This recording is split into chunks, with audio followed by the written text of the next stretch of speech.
ਬਾਣੀ ਗੁਰੂ ਗੁਰੂ ਹੈ ਬਾਣੀ, ਵਿੱਚ ਬਾਣੀ ਅੰਮ੍ਰਿਤ ਸਾਰੇ। ਗੁਰਬਾਣੀ ਕਹੈ ਸੇਵਕ ਜਨ ਮਾਨੈ, ਪਰਤਖ ਗੁਰੂ ਨਿਸਤਾਰੇ। ਗੁਰਬਾਣੀ ਕਹੈ ਸੇਵਕ ਜਨ ਮਾਨੈ, ਪਰਤਖ ਗੁਰੂ ਨਿਸਤਾਰੇ। ਸਤਨਾਮ ਸ੍ਰੀ ਵਾਹਿਗੁਰੂ ਸਾਹਿਬ ਜੀ। ਰਾਮ ਕਲੀ ਮਹੱਲਾ ਪਹਿਲਾ। ਸਾਗਣ ਨਾ ਕਰਹਿ ਵਿਚਾਰ, ਸਾਹੇ ਊਪਰ ਏਕੰਕਾਰ। ਜਿਸ ਗੁਰ ਮਿਲੈ ਸੋਈ ਵਿਦ ਜਾਣੈ, ਗੁਰਮਤਿ ਹੋਏ ਤਾ ਹੁਕਮ ਬੁਝਾਣੈ। ਸਾਗਣ ਨਾ ਕਰਹਿ ਵਿਚਾਰ, ਸਾਹੇ ਊਪਰ ਏਕੰਕਾਰ। ਵਾਹਿਗੁਰੂ ਜੀ ਕਾ ਖਾਲਸਾ, ਵਾਹਿਗੁਰੂ ਜੀ ਕੀ ਫਤਿਹ। ਦਸਾਂ ਪਾਤਸ਼ਾਹੀਆਂ ਦੀ ਜੋਤ, ਤਖਤ ਚੌਰ ਛਤਰ ਦੇ ਮਾਲਕ ਧੰਨ ਸ੍ਰੀ ਗੁਰੂ ਗ੍ਰੰਥ ਸਾਹਿਬ ਜੀ ਮਹਾਰਾਜ, ਸਤਿਗੁਰਾਂ ਦੀ ਅਪਰ ਅਪਾਰ ਬਖਸ਼ਿਸ਼ ਰਹਿਮਤ ਦਾ ਸਦਕਾ ਜਗਤ ਗੁਰੂ ਜਾਹਰ ਪੀਰ ਜਗਤ ਗੁਰ ਬਾਬਾ ਧੰਨ ਧੰਨ ਸ੍ਰੀ ਗੁਰੂ ਨਾਨਕ ਦੇਵ ਸਾਹਿਬ ਜੀ ਮਹਾਰਾਜ, ਸਤਿਗੁਰਾਂ ਦੇ ਪਾਵਨ ਅਸਥਾਨ ਗੁਰਦੁਆਰਾ ਸ੍ਰੀ ਵੇਰ ਸਾਹਿਬ ਜੀ ਵਿਖੇ ਅੰਮ੍ਰਿਤ ਵੇਲੇ ਦੇ ਸਜੇ ਹੋਏ ਸੁੰਦਰ ਦੀਵਾਨ ਦੀ ਹਾਜ਼ਰੀ ਭਰ ਰਹੀ ਗੁਰੂ ਕੀ ਸਾਜੀ ਨਵਾਜੀ ਹੋਈ ਸਾਧ ਸੰਗਤ ਜੀ, ਸਤਿਗੁਰਾਂ ਨੇ ਕਿਰਪਾ ਕੀਤੀ ਹੈ, ਆਪਣੇ ਅੰਮ੍ਰਿਤਮਈ ਦੀਦਾਰ ਬਖਸ਼ਿਸ਼ ਕੀਤੇ। ਜਗਤ ਗੁਰੂ ਜੀ ਨੇ 1526 ਬਿਕਰਮੀ ਸੰਮਤ ਕੱਤਕ ਦੀ ਪੂਰਨਮਾਸ਼ੀ ਨੂੰ ਪ੍ਰਕਾਸ਼ ਧਾਰ ਕੇ ਈਸਵੀ ਸੰਨ 1469 ਕਾਰਤਕ ਮਾਸ ਰੁੱਤ ਸਰਦ ਪੂਰਨਮਾਸ਼ੀ 8 ਜਾਮ 60 ਘੜੀ ਆਜ ਤੇਰੀ ਬਾਰੀ ਹੈ। ਬਚਪਨ ਦੇ 15 ਸਾਲ ਰਾਏ ਭੋਏ ਦੀ ਤਲਵੰਡੀ ਦੇ ਵਿੱਚ ਸਤਿਗੁਰੂ ਜੀ ਨੇ ਉਸ ਧਰਤੀ ਨੂੰ ਭਾਗ ਲਾਏ। ਸ੍ਰੀ ਨਨਕਾਣਾ ਸਾਹਿਬ ਔਰ ਗਰੀਬ ਨਵਾਜ ਸਾਹਿਬ ਜੀ ਨੇ 15 ਸਾਲ ਦੀ ਸਰੀਰ ਕਾਰਬਲਾ ਦੇ ਵਿੱਚ ਸੁਲਤਾਨਪੁਰ ਲੋਧੀ ਦੀ ਧਰਤੀ ਤੇ ਆਉਣਾ ਕੀਤਾ, ਜਿਸ ਥਾਂ ਤੇ ਜਗਤ ਗੁਰੂ ਜੀ ਦੇ ਭੈਣ ਜੀ ਬੇਬੇ ਨਾਨਕੀ ਜੀ, ਜੋ ਸਤਿਗੁਰਾਂ ਤੋਂ ਸਰੀਰ ਕਾਰਬਲਾ ਵਿੱਚ 5 ਸਾਲ ਵੱਡੇ ਸਨ, ਭਾਈਆ ਜੈ ਰਾਮ ਜੀ ਦੇ ਨਾਲ ਇੱਥੇ ਸੁਲਤਾਨਪੁਰ ਲੋਧੀ ਦੇ ਵਿੱਚ ਵਿਆਹੇ ਹੋਏ ਸਨ। ਰਾਏ ਬੁਲਾਰ ਦੇ ਬੇਨਤੀ ਕਰਨ ਤੋਂ ਮਹਾਰਾਜ ਸਾਹਿਬ ਜੀ ਇੱਥੇ ਆਉਂਦੇ ਹਨ ਔਰ ਗਰੀਬ ਨਵਾਜ ਸਤਿਗੁਰੂ ਜੀ ਫਿਰ 15 ਸਾਲ ਦੀ ਸਰੀਰ ਕਾਰਬਲਾ ਤੋਂ ਲੈ ਕੇ 28 ਸਾਲ ਦੀ ਸਰੀਰ ਕਾਰਬਲਾ ਤੱਕ ਸੁਲਤਾਨਪੁਰ ਲੋਧੀ ਦੀ ਧਰਤੀ ਨੂੰ ਭਾਗ ਲਾਏ। ਔਰ ਇਹਨਾਂ ਸਾਲਾਂ ਦੇ ਵਿੱਚ ਮਹਾਰਾਜ ਸਾਹਿਬ ਜੀ ਕਈ ਵਾਰੀ ਪਿੱਛੇ ਰਾਏ ਭੋਏ ਦੀ ਤਲਵੰਡੀ ਵੀ ਗਏ, ਮਾਤਾ ਪਿਤਾ ਜੀ ਦੇ ਪਾਸ, ਔਰ ਸਤਿਗੁਰੂ ਸਾਹਿਬ ਜੀ ਨੇ ਇਸ ਧਰਤੀ ਉੱਤੇ ਬੇਅੰਤ ਚੋਜ ਕੀਤੇ, ਬੇਅੰਤ ਬਖਸ਼ਿਸ਼ਾਂ ਕੀਤੀਆਂ।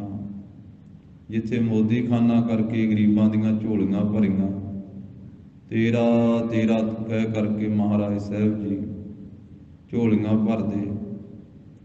ਉਥੇ ਇਸ ਸਥਾਨ ਤੇ ਜਿੱਥੇ ਗੁਰਦੁਆਰਾ ਸ੍ਰੀ ਬੇਰ ਸਾਹਿਬ ਜੀ ਸੋਭਨੀਕ ਹੈ, ਨਾਲ ਹੀ ਵੇਈ ਨਦੀ ਦਾ ਪ੍ਰਵਾਹ ਹੈ। ਵੇਈ ਨਦੀ ਵਿੱਚ ਹਰ ਰੋਜ਼ ਇਸ਼ਨਾਨ ਕਰਨ ਤੋਂ ਬਾਅਦ ਜਿਸ ਥਾਂ ਤੇ ਭੋਰਾ ਸਾਹਿਬ ਸੋਭਨੀਕ ਹੈ, ਸੋ ਪਾਵਨ ਥੜਾ ਸੋਭਨੀਕ ਹੈ, ਮਹਾਰਾਜ ਸਾਹਿਬ ਜੀ ਚੌਂਕੜਾ ਲਾ ਕਰਕੇ ਇੱਥੇ ਆਪਣੇ ਧਿਆਨ ਵਿੱਚ ਅੰਮ੍ਰਿਤ ਵੇਲੇ ਲੀਨ ਹੋਇਆ ਕਰਦੇ, ਆਪਣੇ ਧਿਆਨ ਵਿੱਚ ਜੁੜਿਆ ਕਰਦੇ। ਨਿਰਗੁਣ ਆਪ ਸਰਗੁਣ ਪੀਓ ਹੀ, ਕਲਾ ਧਾਰ ਜਿਨ ਸਗਲੀ ਮੋਹੀ। ਔਰ ਸਤਿਗੁਰੂ ਸਾਹਿਬ ਜੀ ਨੇ ਬੇਅੰਤੀ ਬਖਸ਼ਿਸ਼ਾਂ ਇਸ ਧਰਤੀ ਤੇ ਵਰਤਾਈਆਂ ਤੇ ਅੱਜ ਵੀ ਵਰਤਾ ਰਹੇ ਹਨ। ਸਾ ਧਰਤੀ ਭਈ ਹਰਿਆਵਲੀ, ਜਿੱਥੇ ਮੇਰਾ ਸਤਿਗੁਰ ਬੈਠਾ ਆਏ। ਸੇ ਜੰਤ ਭਏ ਹਰਿਆਵਲੇ, ਜਿਨੀ ਮੇਰਾ ਸਤਿਗੁਰ ਦੇਖਿਆ ਜਾਏ। ਗਰੀਬ ਨਵਾਜ ਸਤਿਗੁਰੂ ਜੀ ਨੇ ਕਣ ਕਣ ਨੂੰ ਪਵਿੱਤਰ ਕੀਤਾ ਹੈ। ਜਿੱਥੇ ਜਾਏ ਬਹਿ ਮੇਰਾ ਸਤਿਗੁਰੂ, ਸੋ ਥਾਨ ਸੁਹਾਵਾ RAM ਰਾਜੇ। ਗੁਰ ਸਿੱਖੀ ਸੋ ਥਾਨ ਭਾਲਿਆ, ਲੈ ਧੂਰ ਮੁਖ ਲਾਵਾ। ਔਰ ਇਸੇ ਧਰਤੀ ਤੋਂ ਮਹਾਰਾਜ ਸਾਹਿਬ ਜੀ ਨੇ 28 ਸਾਲ ਦੀ ਸਰੀਰ ਕਾਰਬਲਾ ਦੇ ਵਿੱਚ ਉਦਾਸੀਆਂ ਆਰੰਭ ਕੀਤੀਆਂ। ਜਿਵੇਂ ਭਾਈ ਗੁਰਦਾਸ ਸਾਹਿਬ ਜੀ ਨੇ ਕਥਨ ਕੀਤਾ ਹੈ, ਬਾਬਾ ਦੇਖੈ ਧਿਆਨ ਧਰ, ਜਲਤੀ ਸਭ ਪ੍ਰਿਥਵੀ ਦਿਸ ਆਈ। ਜਦੋਂ ਧਿਆਨ ਧਰ ਕੇ ਇਸੇ ਅਸਥਾਨ ਤੋਂ ਮਹਾਰਾਜ ਸਾਹਿਬ ਜੀ ਨੇ ਵੇਖਿਆ ਤੇ ਸਾਰੀ ਸ੍ਰਿਸ਼ਟੀ ਗਰੀਬ ਨਵਾਜ ਸਾਹਿਬ ਜੀ ਨੂੰ ਸੜਦੀ ਭੁੱਜਦੀ ਨਜ਼ਰ ਆਈ ਕਿ ਸਾਰੇ ਸੰਸਾਰ ਵਿੱਚ ਹਉਮੈ ਦੀ ਅੱਗ ਮੱਚ ਰਹੀ ਹੈ, ਤ੍ਰਿਸ਼ਨਾ ਦੀ ਅੱਗ ਬਲ ਰਹੀ ਹੈ। ਕਾਮ, ਕ੍ਰੋਧ, ਲੋਭ, ਮੋਹ, ਹੰਕਾਰ, ਝੂਠ, ਨਿੰਦਿਆ, ਚੁਗਲੀ, ਈਰਖਾ, ਬਖੀਲੀ ਦੀ ਅੱਗ ਮੱਚ ਰਹੀ ਹੈ। ਬਾਬਾ ਦੇਖੈ ਧਿਆਨ ਧਰ, ਜਲਦੀ ਸਭ ਪ੍ਰਿਥਵੀ ਦਿਸ ਆਈ। ਬਾਝਹੁ ਗੁਰੂ ਗੁਬਾਰ ਹੈ। ਇਸ ਸੰਸਾਰ ਦੇ ਵਿੱਚ ਸੱਚੇ ਗੁਰੂ ਤੋਂ ਬਿਨਾ, ਪੂਰੇ ਗੁਰੂ ਤੋਂ ਬਿਨਾ ਗੁਬਾਰ ਪਿਆ ਹੋਇਆ, ਹਨੇਰਾ ਪਿਆ ਹੋਇਆ ਹੈ। ਸਾਰੇ ਪਾਸੇ ਅਗਿਆਨਤਾ ਦੀ ਧੁੰਦ ਪਈ ਹੋਈ ਹੈ। ਬਾਝਹੁ ਗੁਰੂ ਗੁਬਾਰ ਹੈ ਕਰਦੀ ਸੁਣੀ ਲੁਕਾਈ। ਬਾਬੇ ਭੇਖ ਬਣਾਇਆ, ਉਦਾਸੀ ਦੀ ਰੀਤ ਚਲਾਈ। ਚੜਿਆ ਸੋਧਣ, ਧਰਤ ਲੁਕਾਈ। ਫਿਰ ਸਮੁੱਚੀ ਲੁਕਾਈ ਨੂੰ ਸੋਧਣ ਵਾਸਤੇ, ਸਮੁੱਚੀ ਲੁਕਾਈ ਦਾ ਭਲਾ ਕਰਨ ਵਾਸਤੇ, ਸੜਦੇ ਬਲਦੇ ਸੰਸਾਰ ਦੇ ਵਿੱਚ ਠੰਡ ਵਰਤਾਉਣ ਵਾਸਤੇ ਸੁਲਤਾਨਪੁਰ ਲੋਧੀ ਦੀ ਧਰਤੀ ਤੋਂ ਬਾਬਾ ਜੀ ਨੇ ਉਦਾਸੀਆਂ ਆਰੰਭ ਕੀਤੀਆਂ। ਭਾਈ ਬਾਲਾ ਜੀ ਨੂੰ ਨਾਲ ਲੈ ਕੇ, ਭਾਈ ਮਰਦਾਨਾ ਜੀ ਨੂੰ ਨਾਲ ਲੈ ਕੇ, ਦੋਨਾਂ ਸਾਥੀਆਂ। ਫਿਰ ਬਾਬੇ ਤਾਰੇ 4 ਚੱਕ, 9 ਖੰਡ ਪ੍ਰਿਥਵੀ ਸੱਚਾ ਢੋਆ। ਗੁਰਮੁਖ ਕਲ ਵਿੱਚ ਪ੍ਰਗਟ ਹੋਆ। ਐਸੇ ਜਗਤ ਗੁਰੂ ਧੰਨ ਸ੍ਰੀ ਗੁਰੂ ਨਾਨਕ ਦੇਵ ਸਾਹਿਬ ਜੀ ਮਹਾਰਾਜ ਰਾਮਕਲੀ ਰਾਗ ਦੇ ਅੰਦਰ ਪਵਿੱਤਰ ਉਪਦੇਸ਼ ਦੀ ਬਖਸ਼ਿਸ਼ ਕਰ ਰਹੇ ਹਨ। ਸ਼ਰਧਾ ਭਾਵਨਾ ਸਹਿਤ ਸਰਵਣ ਕਰੀਏ ਜੀ। ਸਤਨਾਮ ਸ੍ਰੀ ਵਾਹਿਗੁਰੂ ਸਾਹਿਬ ਜੀਓ। ਰਾਮਕਲੀ ਮਹਲਾ ਪਹਿਲਾ। ਰਾਮਕਲੀ ਰਾਗ ਹੈ।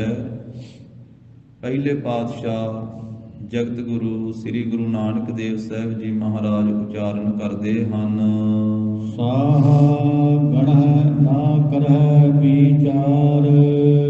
ਸਤਿਗੁਰੂ ਜੀ ਪੰਡਤ ਨੂੰ ਉਪਦੇਸ਼ ਦਿੰਦੇ ਹਨ ਔਰ ਪੰਡਤ ਦੇ ਪਰਥਾਏ ਉਪਦੇਸ਼ ਦੇ ਕਰਕੇ ਸਾਰੀ ਸ੍ਰਿਸ਼ਟੀ ਨੂੰ, ਸਾਨੂੰ ਸਾਰਿਆਂ ਨੂੰ, ਸੰਸਾਰ ਦੇ ਜੀਵਾਂ ਨੂੰ ਮਹਾਰਾਜ ਉਪਦੇਸ਼ ਦੇ ਰਹੇ।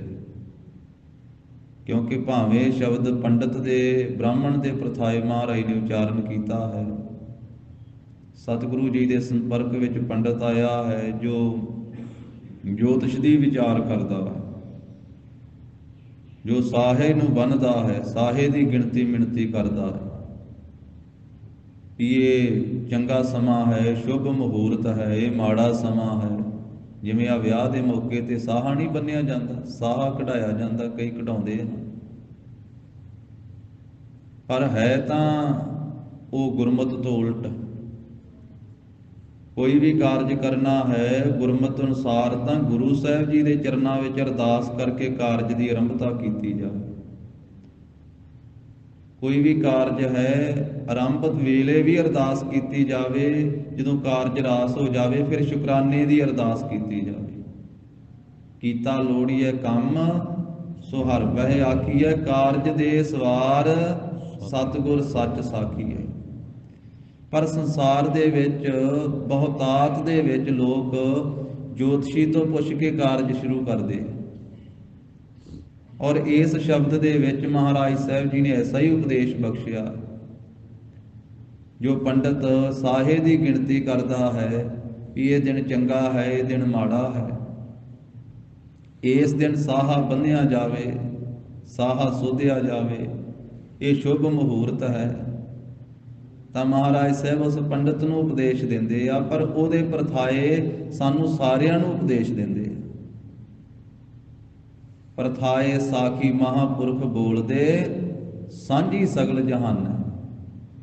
ਸਾਰੇ ਜਹਾਨ ਵਾਸਤੇ ਗੁਰੂ ਸਾਹਿਬ ਜੀ ਦਾ ਉਪਦੇਸ਼ ਸਾਂਝਾ ਹੈ। ਤਾਂ ਮਹਾਰਾਜ ਸਾਹਿਬ ਜੀ ਫਰਮਾਉਂਦੇ ਆ, ਸਾਹਾ ਗਣ ਹੈ ਨਾ ਕਰਹਿ ਵਿਚਾਰ।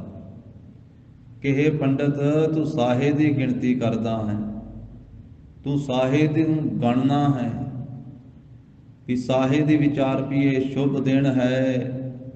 ਵਿਆਹ ਦੇ ਮੌਕੇ ਦੇ ਉੱਤੇ ਲੋਕ ਪੰਡਤ ਦੇ ਕੋਲੋਂ, ਜੋਤਸ਼ੀ ਦੇ ਕੋਲੋਂ ਸਾਹਾ ਕਢਾਉਂਦੇ ਹਨ ਕਿ ਸਾਹਾ ਕੱਢ ਕੇ ਦੱਸੋ ਜੀ ਕਿਹੜਾ ਦਿਨ ਚੰਗਾ ਹੋਵੇਗਾ, ਉਸ ਦਿਨ ਫਿਰ ਵਿਆਹ ਕੀਤਾ ਜਾਵੇ। ਐਸਾ ਸੰਸਾਰ ਦੇ ਵਿੱਚ ਵੇਖਿਆ ਜਾਂਦਾ ਹੈ, ਐਸਾ ਕੀਤਾ ਜਾਂਦਾ।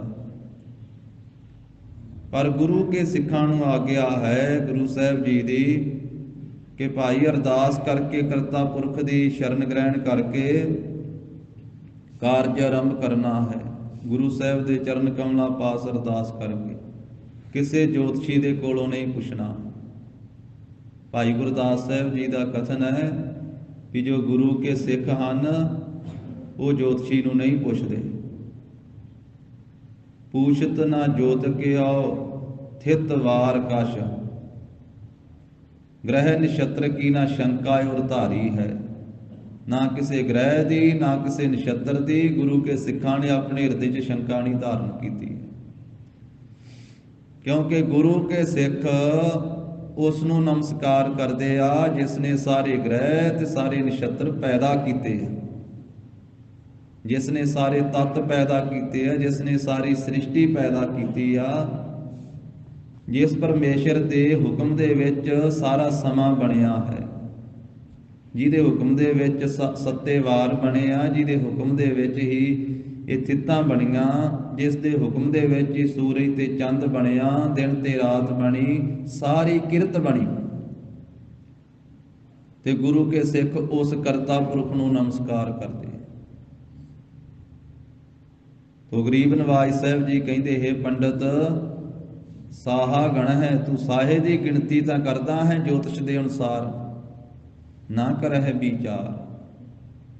ਪਰ ਵਾਹਿਗੁਰੂ ਪਰਮੇਸ਼ਰ ਦੀ ਵਿਚਾਰ ਨਹੀਂ ਆਪਣੇ ਹਿਰਦੇ ਵਿੱਚ ਕਰਦਾ। ਆਮ ਹੀ ਸੰਸਾਰ ਦੇ ਵਿੱਚ ਇਹ ਵਹਿਮ ਹੈ, ਭਰਮ ਹੈ ਵੀ ਆਹ ਦਿਨ ਚੰਗਾ ਹੈ ਤੇ ਆਹ ਦਿਨ ਮਾੜਾ ਹੈ। ਸੁਭਾਵਿਕ ਹੀ ਕਿਹਾ ਜਾਂਦਾ। ਹਫ਼ਤੇ ਦੇ 7 ਵਾਰਾਂ ਦੇ ਵਿੱਚ ਸੰਸਾਰ ਦੇ ਲੋਕਾਂ ਨੇ ਕਈਆਂ ਦਿਨਾਂ ਨੂੰ ਚੰਗੇ ਗਿਣਿਆ ਹੋਇਆ ਹੈ ਤੇ ਕਈਆਂ ਦਿਨਾਂ ਨੂੰ ਮਾੜੇ ਗਿਣਿਆ ਹੋਇਆ। ਆਪੇ ਹੀ ਲੋਕ ਕਹਿ ਦਿੰਦੇ ਹਨ ਕਿ ਆ ਬੁੱਧਵਾਰ ਹੈ ਤੇ ਸੁਭਾਵਿਕ ਹੀ ਕਹਿ ਦਿੰਦੇ, ਕਹਿੰਦੇ ਬੁੱਧ ਕੰਮ ਸੁੱਧ, ਕਹਿੰਦੇ ਵੀ ਬੁੱਧਵਾਰ ਕੰਮ ਕਰੀਏ ਤੇ ਕੰਮ ਸੁੱਧ ਹੋ ਜਾਂਦਾ ਹੈ। ਹੁਣ ਜੇ ਕਿਤੇ ਲਿਖਿਆ ਤੇ ਹੋਇਆ ਨਹੀਂ ਹੈ ਵੀ ਬੁੱਧਵਾਰ ਕੋਈ ਕਾਰਜ ਕਰੀਏ ਤੇ ਕਾਰਜ ਸੁੱਧ ਹੁੰਦਾ, ਜੇ ਵੀਰਵਾਰ ਕਰੀਏ ਤੇ ਨਹੀਂ ਹੁੰਦਾ, ਕਿਤੇ ਨਹੀਂ ਲਿਖਿਆ।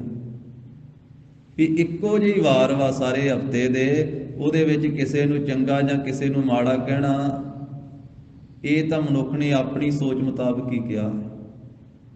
ਲੋਕਾਂ ਨੇ ਤਾਂ ਦਿਨ ਵੀ ਵੰਡੇ ਹੋਏ, ਕਹਿੰਦੇ ਵੀ ਇਸ ਦਿਨ ਕੇਸੀ ਇਸ਼ਨਾਨ ਕਰਨਾ, ਇਸ ਦਿਨ ਨਹੀਂ ਕਰਨਾ।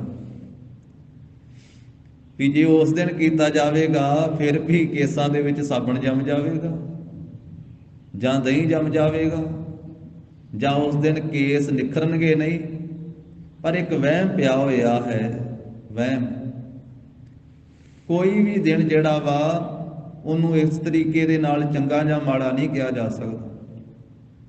ਗੁਰੂ ਸਾਹਿਬ ਜੀ ਦੀ ਵਿਚਾਰਧਾਰਾ ਦੁਆਰਾ ਉਹ ਸਾਰਾ ਹੀ ਸਮਾਂ ਚੰਗਾ ਹੈ ਜਿਸ ਵੇਲੇ ਵਾਹਿਗੁਰੂ ਚੇਤੇ ਆਵੇ, ਜਿਸ ਵੇਲੇ ਪ੍ਰਭੂ ਦੀ ਯਾਦ ਵਿੱਚ ਜੁੜੀਏ। ਤੇ ਜਿਸ ਵੇਲੇ ਪਰਮੇਸ਼ਰ ਭੁੱਲ ਜਾਵੇ, ਉਹ ਕੋਈ ਦਿਨ ਹੋਵੇ, ਕੋਈ ਰੁੱਤ ਹੋਵੇ, ਕੋਈ ਵਾਰ ਹੋਵੇ, ਮਹਾਰਾਜ ਕਹਿੰਦੇ ਉਹ ਮਾੜਾ ਸਮਾਂ ਉਹ ਹੈ ਜਿਸ ਦਿਨ ਪਰਮੇਸ਼ਰ ਦਾ ਚੇਤਾ ਭੁੱਲ ਜਾਵੇ। ਬਾਕੀ ਇੱਕੋ ਜਿਹੇ ਵਾਰ ਹਨ, ਸਾਰੇ ਇੱਕੋ ਜਿਹੀਆਂ ਥਿੱਤਾਂ। ਕਿਰਤ ਹੈ ਕਰਤੇ ਦੀ, ਤਾਂ ਸਤਿਗੁਰੂ ਕਹਿੰਦੇ ਸਾਹਾ ਗਣ ਹੈ ਨਾ ਕਰਹਿ ਵਿਚਾਰ। ਤੂੰ ਸਾਹੇ ਨੂੰ ਤਾਂ ਸੋਧਦਾ ਹੈ ਪਰ ਵਿਚਾਰ ਨਹੀਂ ਕਰਦਾ ਹੈ ਕਰਤਾ ਪੁਰਖ ਦੀ। ਸਾਹੇ ਉਪਰ ਏਕੰਕਾਰ। ਕਿਉਂਕਿ ਸਾਹਾ ਹੀ ਉੱਪਰ ਨਹੀਂ ਹੈ, ਸਾਹੇ ਦੇ ਉੱਪਰ ਏਕੰਕਾਰ ਹੈ। ਕੋਈ ਵੀ ਸਮਾਂ ਹੈ ਉਹਨੂੰ ਗਿਣ ਮਿਥ ਕੇ ਆਖਿਆ ਜਾਵੇ ਵੀ ਇਹ ਸਮਾਂ ਚੰਗਾ ਹੈ, ਇਹ ਸਮਾਂ ਹੁਣ ਇਸ ਕਾਰਜ ਵਾਸਤੇ ਸੋਧ ਲਿਆ ਹੈ, ਬੰਨ ਲਿਆ ਹੈ। ਮਹਾਰਾਜ ਕਹਿੰਦੇ ਉਹ ਸਾਹਾ ਹੀ ਉੱਪਰ ਨਹੀਂ ਹੈ, ਉਹਦੇ ਉੱਪਰ ਏਕੰਕਾਰ, ਇੱਕ ਓੰਕਾਰ ਵਾਹਿਗੁਰੂ ਹੈ। ਕਿਉਂਕਿ ਸਾਰਾ ਸਮਾਂ ਤੇ ਉਹਦੇ ਹੁਕਮ ਦੇ ਵਿੱਚ ਹੀ ਚੱਲਦਾ ਪਿਆ ਹੈ। ਅਥਵਾ ਜਿਸ ਵੇਲੇ ਉਹ ਵਿਆਹ ਦੇ ਦਿਨ ਦੀ ਚਿੱਠੀ ਲਿਖੀ ਜਾਵੇ, ਜਿਹਨੂੰ ਸਾਹੇ ਚਿੱਠੀ, ਉਹਦਾ ਨਾਮ ਹੀ ਸੁਭਾਵਿਕ ਪੈ ਗਿਆ ਹੈ ਸਾਹੇ ਚਿੱਠੀ, ਵਿਆਹ ਦੀ ਚਿੱਠੀ, ਤਾਂ ਉਹ ਲਿਖੀ ਜਾਵੇ ਤੇ ਉਹਦੇ ਉੱਤੇ ਇੱਕ ਓੰਕਾਰ ਲਿਖਿਆ ਜਾਵੇ। ਜਿਸ ਵੇਲੇ ਸਾਹੇ ਦੇ ਉੱਪਰ ਇੱਕ ਓੰਕਾਰ ਲਿਖਿਆ ਜਾਵੇਗਾ, ਪਿੱਛੇ ਕੁਝ ਰਹਿ ਨਹੀਂ ਜਾਂਦਾ, ਸਾਰੇ ਕਾਰਜ ਰਾਸ ਹੋ ਜਾਂਦੇ। ਤੇ ਦੂਸਰਾ ਮਹਾਂਪੁਰਖਾਂ ਨੇ ਐਸਾ ਵੀ ਅਰਥ ਕੀਤਾ ਹੈ, ਕਹਿੰਦੇ ਵੀ ਸਾਹਾ ਗਣ ਹੈ ਕਿ ਹੇ ਪੰਡਤ, ਹੇ ਜੀਵ, ਤੂੰ ਸਾਹਾਂ ਦੀ ਗਿਣਤੀ ਦੇ ਵਿੱਚ ਪਿਆ ਹੋਇਆ ਹੈ। ਜਿਹੜੇ ਜੋਗੀ ਲੋਕ ਉਹ ਸਵਾਸਾਂ ਨੂੰ ਬੜੇ ਗਿਣਦੇ ਮਿਣਦੇ, ਵੀ ਇਸ ਤਰੀਕੇ ਨਾਲ ਆਸਣ ਲਾਵਾਂਗੇ, ਇੰਜ ਬੈਠਾਂਗੇ ਤੇ ਇੰਨੇ ਸਵਾਸ ਜਿਹੜੇ ਉਹ ਸਾਡੇ ਖਰਚ ਹੋਣਗੇ, ਇੰਨੇ ਜਮ੍ਹਾਂ ਹੋ ਜਾਣਗੇ। ਤਾਂ ਮਹਾਰਾਜ ਸਾਹਿਬ ਜੀ ਕਹਿੰਦੇ ਸਾਹਾ ਗਣ ਹੈ, ਇਹ ਜੋਗੀ ਤੂੰ ਸਵਾਸਾਂ ਨੂੰ ਗਿਣੀ ਜਾਣਾ ਹੈ, ਨਾ ਕਰਹਿ ਵਿਚਾਰ। ਪਰ ਜਿਸ ਨੇ ਸਵਾਸ ਦਿੱਤੇ ਉਸ ਵਾਹਿਗੁਰੂ ਜੀ ਦੀ ਵਿਚਾਰ ਨਹੀਂ ਕਰਦਾ, ਉਹਦੇ ਨਾਲ ਨਹੀਂ ਜੁੜਦਾ।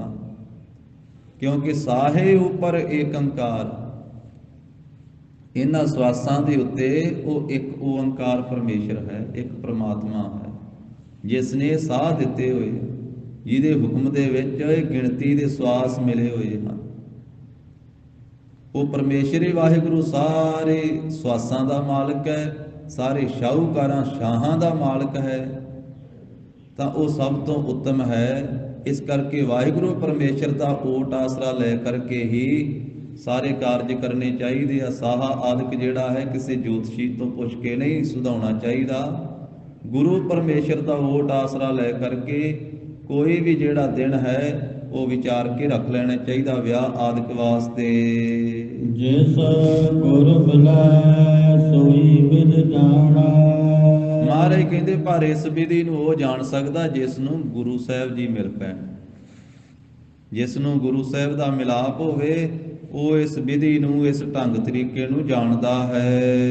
ਗੁਰਮਤਿ ਹੋਏ ਤਾਂ ਹੁਕਮ ਪਛਾਣਾ। ਕਿਉਂਕਿ ਜਿਹੜਾ ਜੀਵ ਗੁਰੂ ਸਾਹਿਬ ਨਾਲ ਮਿਲਦਾ ਹੈ ਉਸ ਨੂੰ ਗੁਰੂ ਦੀ ਮੱਤ ਪ੍ਰਾਪਤ ਹੁੰਦੀ ਹੈ। ਗੁਰਮਤਿ ਹੋਏ, ਜਦੋਂ ਗੁਰੂ ਦੀ ਮੱਤ ਪ੍ਰਾਪਤ ਹੋਏ ਤਾਂ ਹੁਕਮ ਪਛਾਣੇ, ਤਾਂ ਫਿਰ ਵਾਹਿਗੁਰੂ ਜੀ ਦੇ ਹੁਕਮ ਨੂੰ ਪਛਾਣਦਾ ਹੈ ਕਿ ਸਭ ਕੁਝ ਹੁਕਮ ਦੇ ਵਿੱਚ ਹੈ। ਜਨਮ ਵੀ ਹੁਕਮ ਦੇ ਵਿੱਚ ਹੈ, ਮਰਨ ਵੀ ਹੁਕਮ ਦੇ ਵਿੱਚ ਹੈ, ਜੀਵਨ ਸਵਾਸ ਵੀ ਹੁਕਮ ਦੇ ਵਿੱਚ ਹੀ ਚੱਲ ਰਹੇ ਹਨ। ਹੁਕਮੀ ਹੋਵਨ ਆਕਾਰ, ਹੁਕਮ ਨਾ ਕਹਿਆ ਜਾਏ। ਉਂਝ ਵਿਚਾਰਨ ਵਾਲੀ ਗੱਲ ਹੈ ਕਿ ਜਦੋਂ ਵਿਆਹ ਕਰਨਾ ਪੁੱਤਰ ਦਾ ਜਾਂ ਧੀ ਦਾ, ਤੇ ਫਿਰ ਉਦੋਂ ਤਾਂ ਸੰਸਾਰ ਦੇ ਲੋਕ ਜਿਹੜੇ ਵਹਿਮ ਵਿੱਚ ਪਏ ਹੋਏ ਉਹ ਜੋਤਸ਼ੀ ਨੂੰ ਪੁੱਛ ਕੇ ਕਰਦੇ ਨੇ ਕਿ ਪੱਤਰੀ ਖੁਲਾਈ ਜਾਵੇ, ਸਾਹਾ ਕਢਾਇਆ ਜਾਵੇ, ਲਗਨ ਸ਼ਗਨ ਵੇਖਿਆ ਜਾਵੇ। ਪਰ ਜਿਸ ਵੇਲੇ ਜਨਮ ਹੁੰਦਾ ਹੈ ਉਸ ਵੇਲੇ ਤਾਂ ਕੋਈ ਸਾਹਾ ਜਿਹੜਾ ਸੋਧਿਆ ਨਹੀਂ ਜਾਂਦਾ ਹੈ, ਉਹ ਤਾਂ ਵਾਹਿਗੁਰੂ ਦੇ ਹੁਕਮ ਦੇ ਵਿੱਚ ਹੈ। ਜਿਸ ਵੇਲੇ ਪਰਮੇਸ਼ਰ ਨੇ ਜੀਵਨ ਨੂੰ ਜਨਮ ਦੇਣਾ ਹੈ, ਭਾਵੇਂ ਦਿਨੇ ਭਾਵੇਂ ਰਾਤ, ਸਵੇਰੇ ਦੁਪਹਿਰੇ ਸ਼ਾਮੀ, ਉਦੋਂ ਤਾਂ ਸਾਹਾ ਨਹੀਂ ਹੈ ਕੋਈ। ਤੋ ਵਾਹਿਗੁਰੂ ਜੀ ਦੇ ਹੁਕਮ ਦੇ ਵਿੱਚ ਸਾਰੀ ਹੈ ਖੇਡ ਹੈ। ਸੰਸਾਰ ਦੇ ਵਿੱਚ ਜੇ ਕੋਈ ਕੱਤਕ ਦੇ ਮਹੀਨੇ ਵਿੱਚ ਕਹਿੰਦੇ ਪਹਿਲੇ ਸਮੇਂ 'ਚ ਬੱਚਾ ਜਨਮ ਲੈਂਦਾ ਸੀ ਨਾ, ਤੇ ਲੋਕ ਉਹਨੂੰ ਮਾੜਾ ਸਮਝਦੇ ਸੀ। ਇਸ ਤਰ੍ਹਾਂ ਦੀ ਵਿਚਾਰ ਸੰਸਾਰ 'ਚ ਫੈਲੀ ਹੋਈ ਸੀ। ਜੇ ਕੋਈ ਪੋਹ ਦੇ ਵਿੱਚ ਵੀ ਜਨਮ ਲੈਂਦਾ ਸੀ ਉਸ ਨੂੰ ਵੀ ਕਹਿੰਦੇ ਮਾੜਾ ਸਮਝਦੇ ਸਨ। ਪਰ ਗੁਰੂ ਸਾਹਿਬਾਨ ਨੇ ਇਹਨਾਂ ਮਹੀਨਿਆਂ ਦੇ ਵਿੱਚ ਪ੍ਰਕਾਸ਼ ਧਾਰਨ ਕਰਕੇ ਵੀ ਵਹਿਮ ਦੂਰ ਕਰ ਦਿੱਤਾ ਸੰਸਾਰ ਦਾ। ਕੱਤਕ ਦੀ ਪੂਰਨਮਾਸ਼ੀ ਨੂੰ ਜਗਤ ਗੁਰੂ ਜੀ ਨੇ ਪ੍ਰਕਾਸ਼ ਧਾਰਿਆ, ਤੇ 23 ਪੋਹ ਨੂੰ, ਪੋਹ ਸੁਦੀ 7ਵੀਂ 22 ਦਸੰਬਰ ਵਾਲੇ ਦਿਨ ਸ੍ਰੀ ਗੁਰੂ ਗੋਬਿੰਦ ਸਿੰਘ ਮਹਾਰਾਜ ਸਾਹਿਬ ਜੀ ਨੇ ਪ੍ਰਕਾਸ਼ ਧਾਰਿਆ। ਪੋਹ ਸੁਦੀ 7ਵੀਂ 23 ਪੋਹ ਦਾ ਦਿਨ 1723 ਬਿਕਰਮੀ ਸੰਮਤ 1666 ਈਸਵੀ ਸਨ। ਤਾਂ ਗਰੀਬ ਨਵਾਜ ਸਾਹਿਬ ਜੀ ਨੇ ਵੀ ਸੰਸਾਰ ਦੇ ਵਹਿਮ ਦੂਰ ਕਰ ਦਿੱਤੇ। ਜਗਤ ਗੁਰੂ ਜੀ ਕਹਿੰਦੇ ਇਹ ਸਮਝ ਉਸ ਨੂੰ ਪੈਂਦੀ ਆ ਇਹਨਾਂ ਵਹਿਮਾਂ ਭਰਮਾਂ ਦੇ ਵਿੱਚੋਂ ਵੀ ਆਹ ਦਿਨ ਚੰਗਾ ਏ ਮਾੜਾ ਹੈ, ਉਹ ਨਿਕਲਦਾ ਹੈ ਗੁਰਮਤ ਹੋਏ ਤਾਂ ਹੁਕਮ ਪਛਾਣੇ। ਜਿਸ ਨੂੰ ਗੁਰੂ ਦੀ ਮੱਤ ਪ੍ਰਾਪਤ ਹੋਵੇ ਉਹ ਵਾਹਿਗੁਰੂ ਜੀ ਦੇ ਹੁਕਮ ਨੂੰ ਪਛਾਣਦਾ ਕਿ ਪਰਮੇਸ਼ਰ ਦੇ ਹੁਕਮ ਦੇ ਵਿੱਚ ਹੀ ਸਾਰੀ ਰਚਨਾ ਬਣੀ ਹੈ। ਇਸ ਕਰਕੇ ਸਾਰੇ ਦਿਨ, ਸਾਰੀਆਂ ਰੁੱਤਾਂ, ਸਾਰਾ ਸਮਾਂ ਉਹ ਵਾਹਿਗੁਰੂ ਜੀ ਦੇ ਪੈਦਾ ਕੀਤੇ ਹੋਏ। ਜਦੋਂ ਸਾਰੀ ਰਚਨਾ ਦਾ ਕਰਤਾ ਇੱਕ ਹੈ ਤੇ ਫਿਰ ਕਿਸੇ ਨੂੰ ਚੰਗਾ ਤੇ ਕਿਸੇ ਨੂੰ ਮਾੜਾ ਕਿਵੇਂ ਕਿਹਾ ਜਾ ਸਕਦਾ ਹੈ? ਰਚਨਾ ਨੂੰ ਉਹਦੇ ਹੁਕਮ ਦੇ ਵਿੱਚ ਹੈ। ਉਹੀ ਸਮਾਂ ਜਿਹੜਾ ਚੰਗਾ ਹੈ ਜਿਸ ਵੇਲੇ ਗੁਰੂ ਦੀ ਮੱਤ ਪ੍ਰਾਪਤ ਹੋਵੇ, ਵਾਹਿਗੁਰੂ ਨਾਲ ਜੁੜਿਆ ਜਾਵੇ, ਤੇ ਜਿਸ ਵੇਲੇ ਪਰਮੇਸ਼ਰ ਭੁੱਲ ਜਾਵੇ। ਮਹਾਰਾਜ ਕਹਿੰਦੇ ਫਿੱਟ ਭਲੇਰੀ ਰੁੱਤ, ਭਾਵੇਂ ਰੁੱਤ ਬੜੀ ਮੌਸਮ ਬੜਾ ਚੰਗਾ ਹੈ ਪਰ ਉਹ ਸਮਾਂ ਵੀ ਮਾੜਾ ਗਿਣਿਆ ਜਾਵੇਗਾ ਜਿਸ ਵੇਲੇ ਵਾਹਿਗੁਰੂ ਜੀ ਦੀ ਯਾਦ ਟੁੱਟ ਜਾਵੇ ਮਨੁੱਖ ਦੇ ਹਿਰਦੇ ਅੰਦਰ। ਗੁਰੂ ਦੀ ਮੱਤ ਪ੍ਰਾਪਤ ਹੋਵੇ ਤਾਂ ਹੀ ਹੁਕਮ ਵਿੱਚ ਚੱਲ ਸਕਦਾ ਹੈ, ਤਾਂ ਹੁਕਮ ਨੂੰ ਪਛਾਣ ਸਕਦਾ ਹੈ। ਫਿਰ ਸਮਝਦਾ ਹੈ ਕਿ ਸਾਰੀ ਰਚਨਾ, ਸਾਰੀ ਖੇਡ ਹੁਕਮ ਦੀ ਹੈ। ਹੁਕਮੀ ਹੋਵਨ ਆਕਾਰ ਹੁਕਮ ਨਾ ਕਹਿਆ ਜਾਈ, ਹੁਕਮੀ ਹੋਵਨ ਜੀ ਹੁਕਮ ਮਿਲੈ ਵਡਿਆਈ। ਹੁਕਮੀ ਉਤਮ ਨੀਚ ਹੁਕਮ ਲਿਖ, ਦੁਖ ਸੁਖ ਪਾਈਆ ਹੈ। ਇਕ ਨਾ ਹੁਕਮੀ ਬਖਸ਼ੀਸ, ਇਕ ਹੁਕਮੀ ਸਦਾ ਭਵਾਈਆ ਹੈ। ਹੁਕਮੈ ਅੰਦਰ ਸਭ ਕੋ, ਬਾਹਰ ਹੁਕਮ ਨਾ ਕੋਏ। ਨਾਨਕ ਹੁਕਮੈ ਜੇ ਬੁਝੈ, ਤਾਂ ਹਉਮੈ ਕਹੈ ਨਾ ਕੋਏ। ਝੂਠ ਨਾ ਬੋਲ ਪਾਣੀ ਸਤ ਕਹੀਐ। ਗਰੀਬ ਨਵਾਜ ਕਹਿੰਦੇ ਹੈ ਪੰਡਤ ਝੂਠ ਨਾ ਬੋਲ, ਕਿਉਂਕਿ ਬਹੁਤਾਤ ਵਿੱਚ ਝੂਠ ਬੋਲਿਆ ਜਾਂਦਾ। ਬਹੁਤਿਆਂ ਨੇ ਤਾਂ ਉਹ ਵਿਦਿਆ ਵੀ ਨਹੀਂ ਪੜ੍ਹੀ ਹੁੰਦੀ, ਸਿਰਫ ਦੁਕਾਨ ਹੀ ਖੋਲੀ ਹੁੰਦੀ ਹੈ ਲੋਕਾਂ ਨੂੰ ਲੁੱਟਣ ਵਾਸਤੇ, ਤੇ ਝੂਠ ਹੀ ਬੋਲਿਆ ਜਾਂਦਾ। ਜਿਹੜਾ ਕੋਈ ਆ ਜਾਵੇ ਗਾਹਕ, ਸਾਹਾ ਸੋਧ ਦੋ ਜੀ, ਫਿਰ ਉਹਦਾ ਚੰਗੀ ਤਰ੍ਹਾਂ ਹੀ ਸੋਧ ਦਿੰਦੇ ਸਾਹਾ। ਕਹਿੰਦੇ ਵੀ 1100 ਘੱਟ ਤੋਂ ਘੱਟ 1100 ਲੱਗੂਗਾ, 2100 ਵੀ ਲੱਗੂਗਾ, 5500 ਵੀ ਲੱਗੂਗਾ, 11000 ਵੀ ਲੱਗ ਜਾਵੇਗਾ, 21000 ਵੀ ਲੱਗ ਜਾਵੇਗਾ। ਇਹ ਕਹਿੰਦੇ ਦਾਨ ਦਸ਼ਨਾ ਹੈ। ਫਿਰ ਝੂਠ ਵੀ ਬੋਲਿਆ ਜਾਂਦਾ। ਕਿਸੇ ਨੂੰ ਕਹਿ ਦਿੱਤਾ ਜਾਂਦਾ ਤੇਰੇ ਉੱਤੇ ਤੇ ਸ਼ਨੀ ਦਾ ਬਹੁਤ ਜ਼ਿਆਦਾ ਗ੍ਰਹਿ ਚੱਲ ਰਿਹਾ, ਇਸ ਕਰਕੇ ਤੈਨੂੰ ਹੁਣ ਮਾਂ ਦੀ ਦਾਲ ਚੜਾਉਣੀ ਪੈਣੀ। ਇਸ ਕਰਕੇ ਧਾਰਮਿਕ ਸਥਾਨਾਂ ਤੇ ਜ਼ਿਆਦਾ ਲੋਕ ਕਾਲੀ ਦਾਲ ਚੜਾਉਂਦੇ। ਸ਼ਹਿਰਾਂ ਦੇ ਵਿੱਚ ਜ਼ਿਆਦਾ ਰੀਤੀ ਰਿਵਾਜ ਸ਼ਨੀਵਾਰ ਜ਼ਿਆਦਾ ਚੜ੍ਹਦੀ ਹੈ। ਉੱਥੋਂ ਪਤਾ ਲੱਗ ਜਾਂਦਾ ਵੀ ਇਹ ਕਿਸੇ ਪੰਡਤ ਨੇ ਦੱਸਿਆ ਸ਼ਨੀਵਾਰ ਤਾਂ ਹੀ ਆ ਰਿਹਾ। ਜਾਂ ਪੀਲੀਆਂ ਚੀਜ਼ਾਂ ਕਹਿੰਦੇ ਚੜਾਓ, ਕੰਮ ਆਪਦੇ ਤੋਂ ਹੀ ਸ਼ੁਰੂ ਕੀਤਾ ਸੀ ਕਿ ਜਾਂ ਪੀਲੀ ਦਾਲ ਲੈ ਆਓ ਜਾਂ ਪੀਲੇ ਲੱਡੂ ਲੈ ਆਓ। ਤੋ ਇਸ ਤਰੀਕੇ ਦੇ ਨਾਲ ਕਿਸੇ ਨੂੰ ਕਹਿਣਾ ਤੇਰੇ ਤੇ ਸ਼ਨੀ ਹੈ, ਸ਼ਨੀ ਦਾ ਪ੍ਰਭਾਵ ਬੜਾ ਮਾੜਾ ਚੱਲ ਰਿਹਾ। ਕਿਸੇ ਨੂੰ ਕਹਿਣਾ ਤੇਰੇ ਤੇ ਰਾਹੂ ਕੇਤੂ ਦਾ ਅਸਰ ਹੈ। ਕਿਸੇ ਨੂੰ ਕਹਿ ਦੇਣਾ ਤੇਰੇ ਤੇ ਸਾੜ ਸਤੀ ਹੈ। ਹੁਣ ਉਹਨੂੰ ਕੀ ਪਤਾ, ਉਹ ਤਾਂ ਗਿਆ, ਉਹ ਤਾਂ ਫਸ ਗਿਆ ਉਸ ਮੌਕੇ ਤੇ। ਉਹ ਕਰਨਾ ਹੀ ਪੈਂਦਾ ਫਿਰ ਜਿਹੜਾ ਜਾਂਦਾ ਹੈ ਉਸ ਨੂੰ। ਤਾਂ ਮਹਾਰਾਜ ਸਾਹਿਬ ਕਹਿੰਦੇ ਵੀ ਝੂਠ ਨਾ ਬੋਲ ਪਾਂਡੇ, ਕਿ ਇਹ ਪੰਡਤਾਂ ਲੋਕਾਂ ਨੂੰ ਇਸ ਤਰ੍ਹਾਂ ਝੂਠ ਵਿੱਚ ਨਾ ਲਾ, ਝੂਠ ਬੋਲ ਬੋਲ ਕੇ ਵਹਿਮਾਂ ਭਰਮਾਂ ਵਿੱਚ ਨਾ ਪਾ। ਗੁਰਮੁਖਾਂ ਨੇ, ਮਹਾਂਪੁਰਖਾਂ ਨੇ ਬਚਨ ਲਿਖੇ ਵੀ ਪੰਡਤ ਇਸ ਤਰ੍ਹਾਂ ਝੂਠ ਬੋਲਦੇ, ਉਹਨਾਂ ਦੀ ਖੇਤੀ ਇਹ ਹੈ, ਉਹਨਾਂ ਦੀ ਵਾਹੀ ਇਹ ਹੈ, ਉਹਨਾਂ ਨੇ ਹੋਰ ਕਿਹੜਾ ਹਲ ਵਾਹੁਣਾ। ਉਹ ਕਹਿੰਦੇ ਵੀ ਰਾਹੂ ਕੇਤੂ ਹੈ ਬੈਲ ਹਮਾਰੇ, ਸਾੜ ਸਤੀ ਹੈ ਖੇਤੀ, ਪਤਰੀ ਹਮਾਰੀ ਵੱਡੀ ਸ਼ਿਕਾਰਨ, ਮਾਰ ਲਿਆਵੇ ਛੇਤੀ। ਕਹਿੰਦੇ ਵੀ ਸਾਡੇ ਬਲਦੀ ਰਾਹੂ ਕੇਤੂ ਆ, ਅਸੀਂ ਕਿਹੜਾ ਹੁਣ ਜਾ ਕੇ ਖੇਤਾਂ 'ਚ ਹਲ ਵਾਹੁਣਾ ਵਾ। ਕਿਸੇ ਨੂੰ ਕਹਿ ਦੇਈਦਾ ਤੇਰੇ ਤੇ ਰਾਹੂ ਆ, ਕਿਸੇ ਨੂੰ ਕਹਿ ਦੇਈਦਾ ਤੇਰੇ ਤੇ ਕੇਤੂ ਆ, ਤੇ ਪੁੱਛਣ ਵਾਲਾ ਉਹਦੀ ਜਾਣੇ ਬਲਾ ਵੀ ਇਹ ਕੀ ਚੀਜ਼ ਹੁੰਦੀ ਹੈ। ਉਹਨੂੰ ਕੋਈ ਪਤਾ ਹੀ ਨਹੀਂ ਰਾਹੂ ਕੇਤੂ, ਉਹ ਤਾਂ ਡਰ ਜਾਂਦਾ ਕਿ ਪੰਡਤ ਜੀ ਪੈਸੇ ਜਿੰਨੇ ਲੈਣੇ ਲਓ, ਪਰ ਰਾਹੂ ਕੇਤੂ ਪਾਸੇ ਕਰ ਦਿਓ। ਰਾਹੂ ਕੇਤੂ ਹੈ ਬੈਲ ਹਮਾਰੇ, ਸਾੜ ਸਤੀ ਹੈ ਖੇਤੀ, ਉਹਨਾਂ ਦੀ ਖੇਤੀ ਸਾੜ ਸਤੀ ਹੈ। ਤੇ ਪੱਤਰੀ ਖੋਲਦੇ ਫਿਰ, ਪੱਤਰੀ ਹਮਾਰੀ ਵੱਡੀ ਸ਼ਿਕਾਰ, ਮਾਰ ਲਿਆਵੇ ਛੇਤੀ। ਤੋ ਇਸ ਤਰੀਕੇ ਦੇ ਨਾਲ ਮਹਾਰਾਜ ਸਾਹਿਬ ਕਹਿੰਦੇ ਵੀ ਜੋ ਇਹ ਝੂਠ ਬੋਲ ਕਰਕੇ ਲੋਕਾਂ ਨੂੰ ਵਹਿਮਾਂ ਭਰਮਾਂ ਵਿੱਚ ਪਾਉਣਾ ਹੈ, ਪੰਡਤਾ ਝੂਠ ਨਾ ਬੋਲ ਤੇ ਸੱਚ ਕਹਿਣਾ ਕਰ। ਝੂਠ ਨਾ ਬੋਲ ਪਾਂਡੇ, ਸੱਚ ਕਹੀ ਹੈ। ਇਹ ਪੰਡਤਾ ਸੱਚ ਕਹਿ, ਝੂਠ ਨਾ ਬੋਲ। ਲਾਹੌਰ ਦੇ ਬਾਰ-ਬਾਰ ਜਗਤ ਗੁਰੂ ਜੀ ਵਿਚਰ ਰਹੇ ਸਨ, ਜੀਵਾਂ ਨੂੰ ਤਾਰਦੇ ਹੋਏ। ਸੱਤ ਘਰੇ ਨਗਰ ਦੇ ਪਾਸ ਭਾਈ ਬਾਲਾ ਜੀ, ਭਾਈ ਮਰਦਾਨਾ ਸਾਹਿਬ ਜੀ ਮਹਾਰਾਜ ਦੇ ਨਾਲ, ਤੇ ਪੰਡਤ ਉੱਥੇ ਝੂਠ ਬੋਲ ਰਿਹਾ, ਪਖੰਡ ਕਰ ਰਿਹਾ ਸੀ। 12 ਤਿਲਕ ਲਾਏ ਹੋਏ ਉਹਨੇ ਆਪਣੇ ਸਰੀਰ ਤੇ, ਅੱਗੇ ਸਾਲਗ੍ਰਾਮ ਰੱਖਿਆ ਹੋਇਆ, ਠਾਕੁਰ ਦੀ ਪੂਜਾ ਕੀਤੀ। ਇੱਕ ਪਈ ਹੈ ਇਸੇ ਤਰ੍ਹਾਂ ਥੈਲਾ ਜਿਹਾ ਪਿਆ ਹੋਇਆ ਹੈ, ਗੋਲਕ ਪਈ ਹੈ, ਉਹਦੇ 'ਚ ਲੋਕ ਪੈਸੇ ਪਾ ਕੇ ਜਾਂਦੇ, ਮੱਥਾ ਟੇਕ ਕੇ ਜਾਂਦੇ। ਅੱਖਾਂ ਮੀਟ ਕੇ ਬੈਠਾ ਹੈ, ਅੱਖਾਂ ਮੀਟ ਕੇ ਕਹਿ ਰਿਹਾ ਵੀ ਹੁਣ ਮੇਰੀ ਸੁਰਤੀ ਬ੍ਰਹਮ ਲੋਕ ਵਿੱਚ ਜਾਂਦੀ ਹੈ, ਹੁਣ ਸ਼ਿਵ ਲੋਕ ਵਿੱਚ ਜਾਂਦੀ ਹੈ, ਹੁਣ ਇੰਦਰ ਲੋਕ ਵਿੱਚ ਜਾਂਦੀ ਹੈ। ਬ੍ਰਹਮਾ ਜੀ ਐਸੇ ਕਰ ਰਹੇ ਹੈ, ਇੰਦਰ ਦੇਵਤਾ ਜੀ ਇਸ ਤਰ੍ਹਾਂ ਕਰ ਰਹੇ ਹੈ, शिव जी भगवान पार्वती के साथ बैठे हुए। खबरां सुनावे तिन्हां लोकां दियां। जगत गुरु जी कहंदे मरदानिया ਉਹ ਜਿਹੜਾ ਪੈਸਿਆਂ ਵਾਲਾ ਥੈਲਾ ਜਿਹਾ ਪਿਆ ਨਾ ਬਰਤਨ, ਉਹ ਚੁੱਕ ਕੇ ਮਹਾਰਾਜ ਸਾਹਿਬ ਕਹਿੰਦੇ ਵੀ ਪਿੱਛੇ ਜਿੱਥੇ ਝਾੜੀਆਂ ਉਹਦੇ ਚ ਲੁਕਾਇਆ ਜਾ ਕੇ ਸਹਿਜੇ ਸਹਿਜੇ। ਭਾਈ ਮਰਦਾਨਾ ਜੀ ਨੇ ਉਹ ਚੁੱਕ ਕੇ ਜਾ ਕੇ ਪਿੱਛੇ ਲੁਕਾ ਦਿੱਤਾ ਝਾੜੀਆਂ 'ਚ। ਉਹ ਅੱਖਾਂ ਮੀਟ ਕੇ ਬੈਠਾ ਹੋਇਆ ਸੀ ਤੇ ਆਕਾਸ਼ਬਾਣੀ ਕਰ ਰਿਹਾ ਸੀ ਤਿੰਨਾਂ ਲੋਕਾਂ ਦੀ।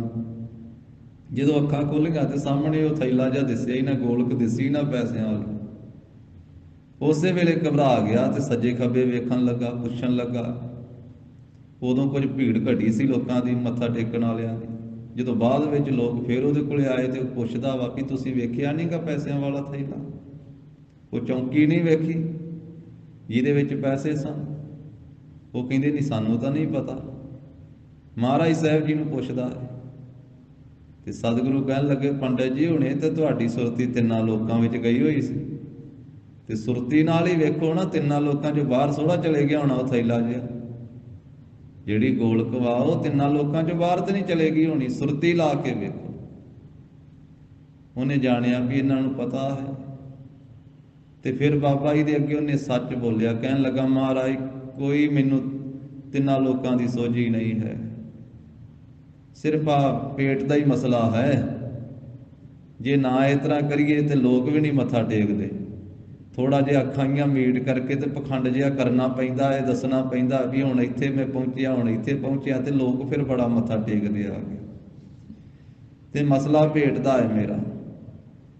ਤੇ ਸਤਿਗੁਰੂ ਫਿਰ ਉਪਦੇਸ਼ ਦਿੱਤਾ। ਕਹਿਣ ਲੱਗੇ ਇਹ ਪੰਡਿਤ ਜਿੱਥੇ ਤੂੰ ਬੈਠਾ ਹੋਇਆ ਨਾ, ਜੇ ਤੈਨੂੰ ਸੋਝੀ ਹੁੰਦੀ ਇਸ ਜ਼ਮੀਨ ਵਿੱਚ ਵੀ ਧਨ ਨੱਪਿਆ ਹੋਇਆ, ਇੱਥੋਂ ਪੁੱਟ ਕੇ ਵੇਖ। ਉੱਥੋਂ ਪਟਾ ਕੇ ਵੇਖਿਆ। ਸ੍ਰੀ ਗੁਰੂ ਨਾਨਕ ਪ੍ਰਕਾਸ਼ ਗ੍ਰੰਥ ਵਿੱਚ ਆਉਂਦਾ ਗਾਥਾ। ਪਟਾਇਆ ਮਹਾਰਾਜ ਨੇ, ਉੱਥੋਂ ਧਨ ਨਿਕਲਿਆ, ਉਹਨੂੰ ਦਿੱਤਾ। ਕਹਿਣ ਲੱਗੀ ਅੱਜ ਤੋਂ ਬਾਅਦ ਝੂਠ ਨਾ ਬੋਲੀ, ਆਪ ਵੀ ਨਾਮ ਨੂੰ ਜਪ ਤੇ ਦੂਜਿਆਂ ਨੂੰ ਵੀ ਜਪਾ, ਸੱਚੇ ਮਾਰਗ ਤੇ ਚੱਲ। ਤੇਰਾ ਲੋਕ ਵੀ ਸੁਖੀ ਹੋਵੇਗਾ, ਪ੍ਰਲੋਕ ਵੀ ਸੁਹੇਲਾ ਹੋਵੇਗਾ, ਤੇ ਜਪ ਆਪ ਵੀ, ਤੇ ਕਰਤਾਰ ਤੈਨੂੰ ਕੋਈ ਘਾਟਾ ਨਹੀਂ ਰਹਿਣ ਦੇਵੇਗਾ।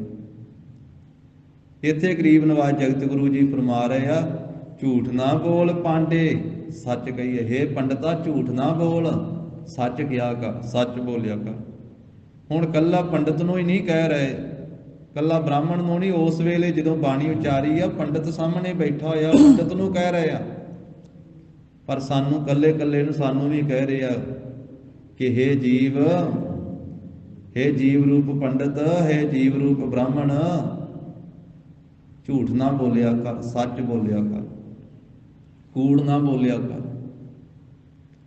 ਫਿਰ ਪਾਂਡੇ ਨਾਮ, ਪੰਡਾ ਨਾਮ ਬੁੱਧੀ ਦਾ ਹੁੰਦਾ, ਪਾਂਡੇ ਨਾਮ ਇਹ ਸਿਆਣੇ ਬੁੱਧੀਵਾਨ ਜੀਵ, ਝੂਠ ਨਾ ਬੋਲ।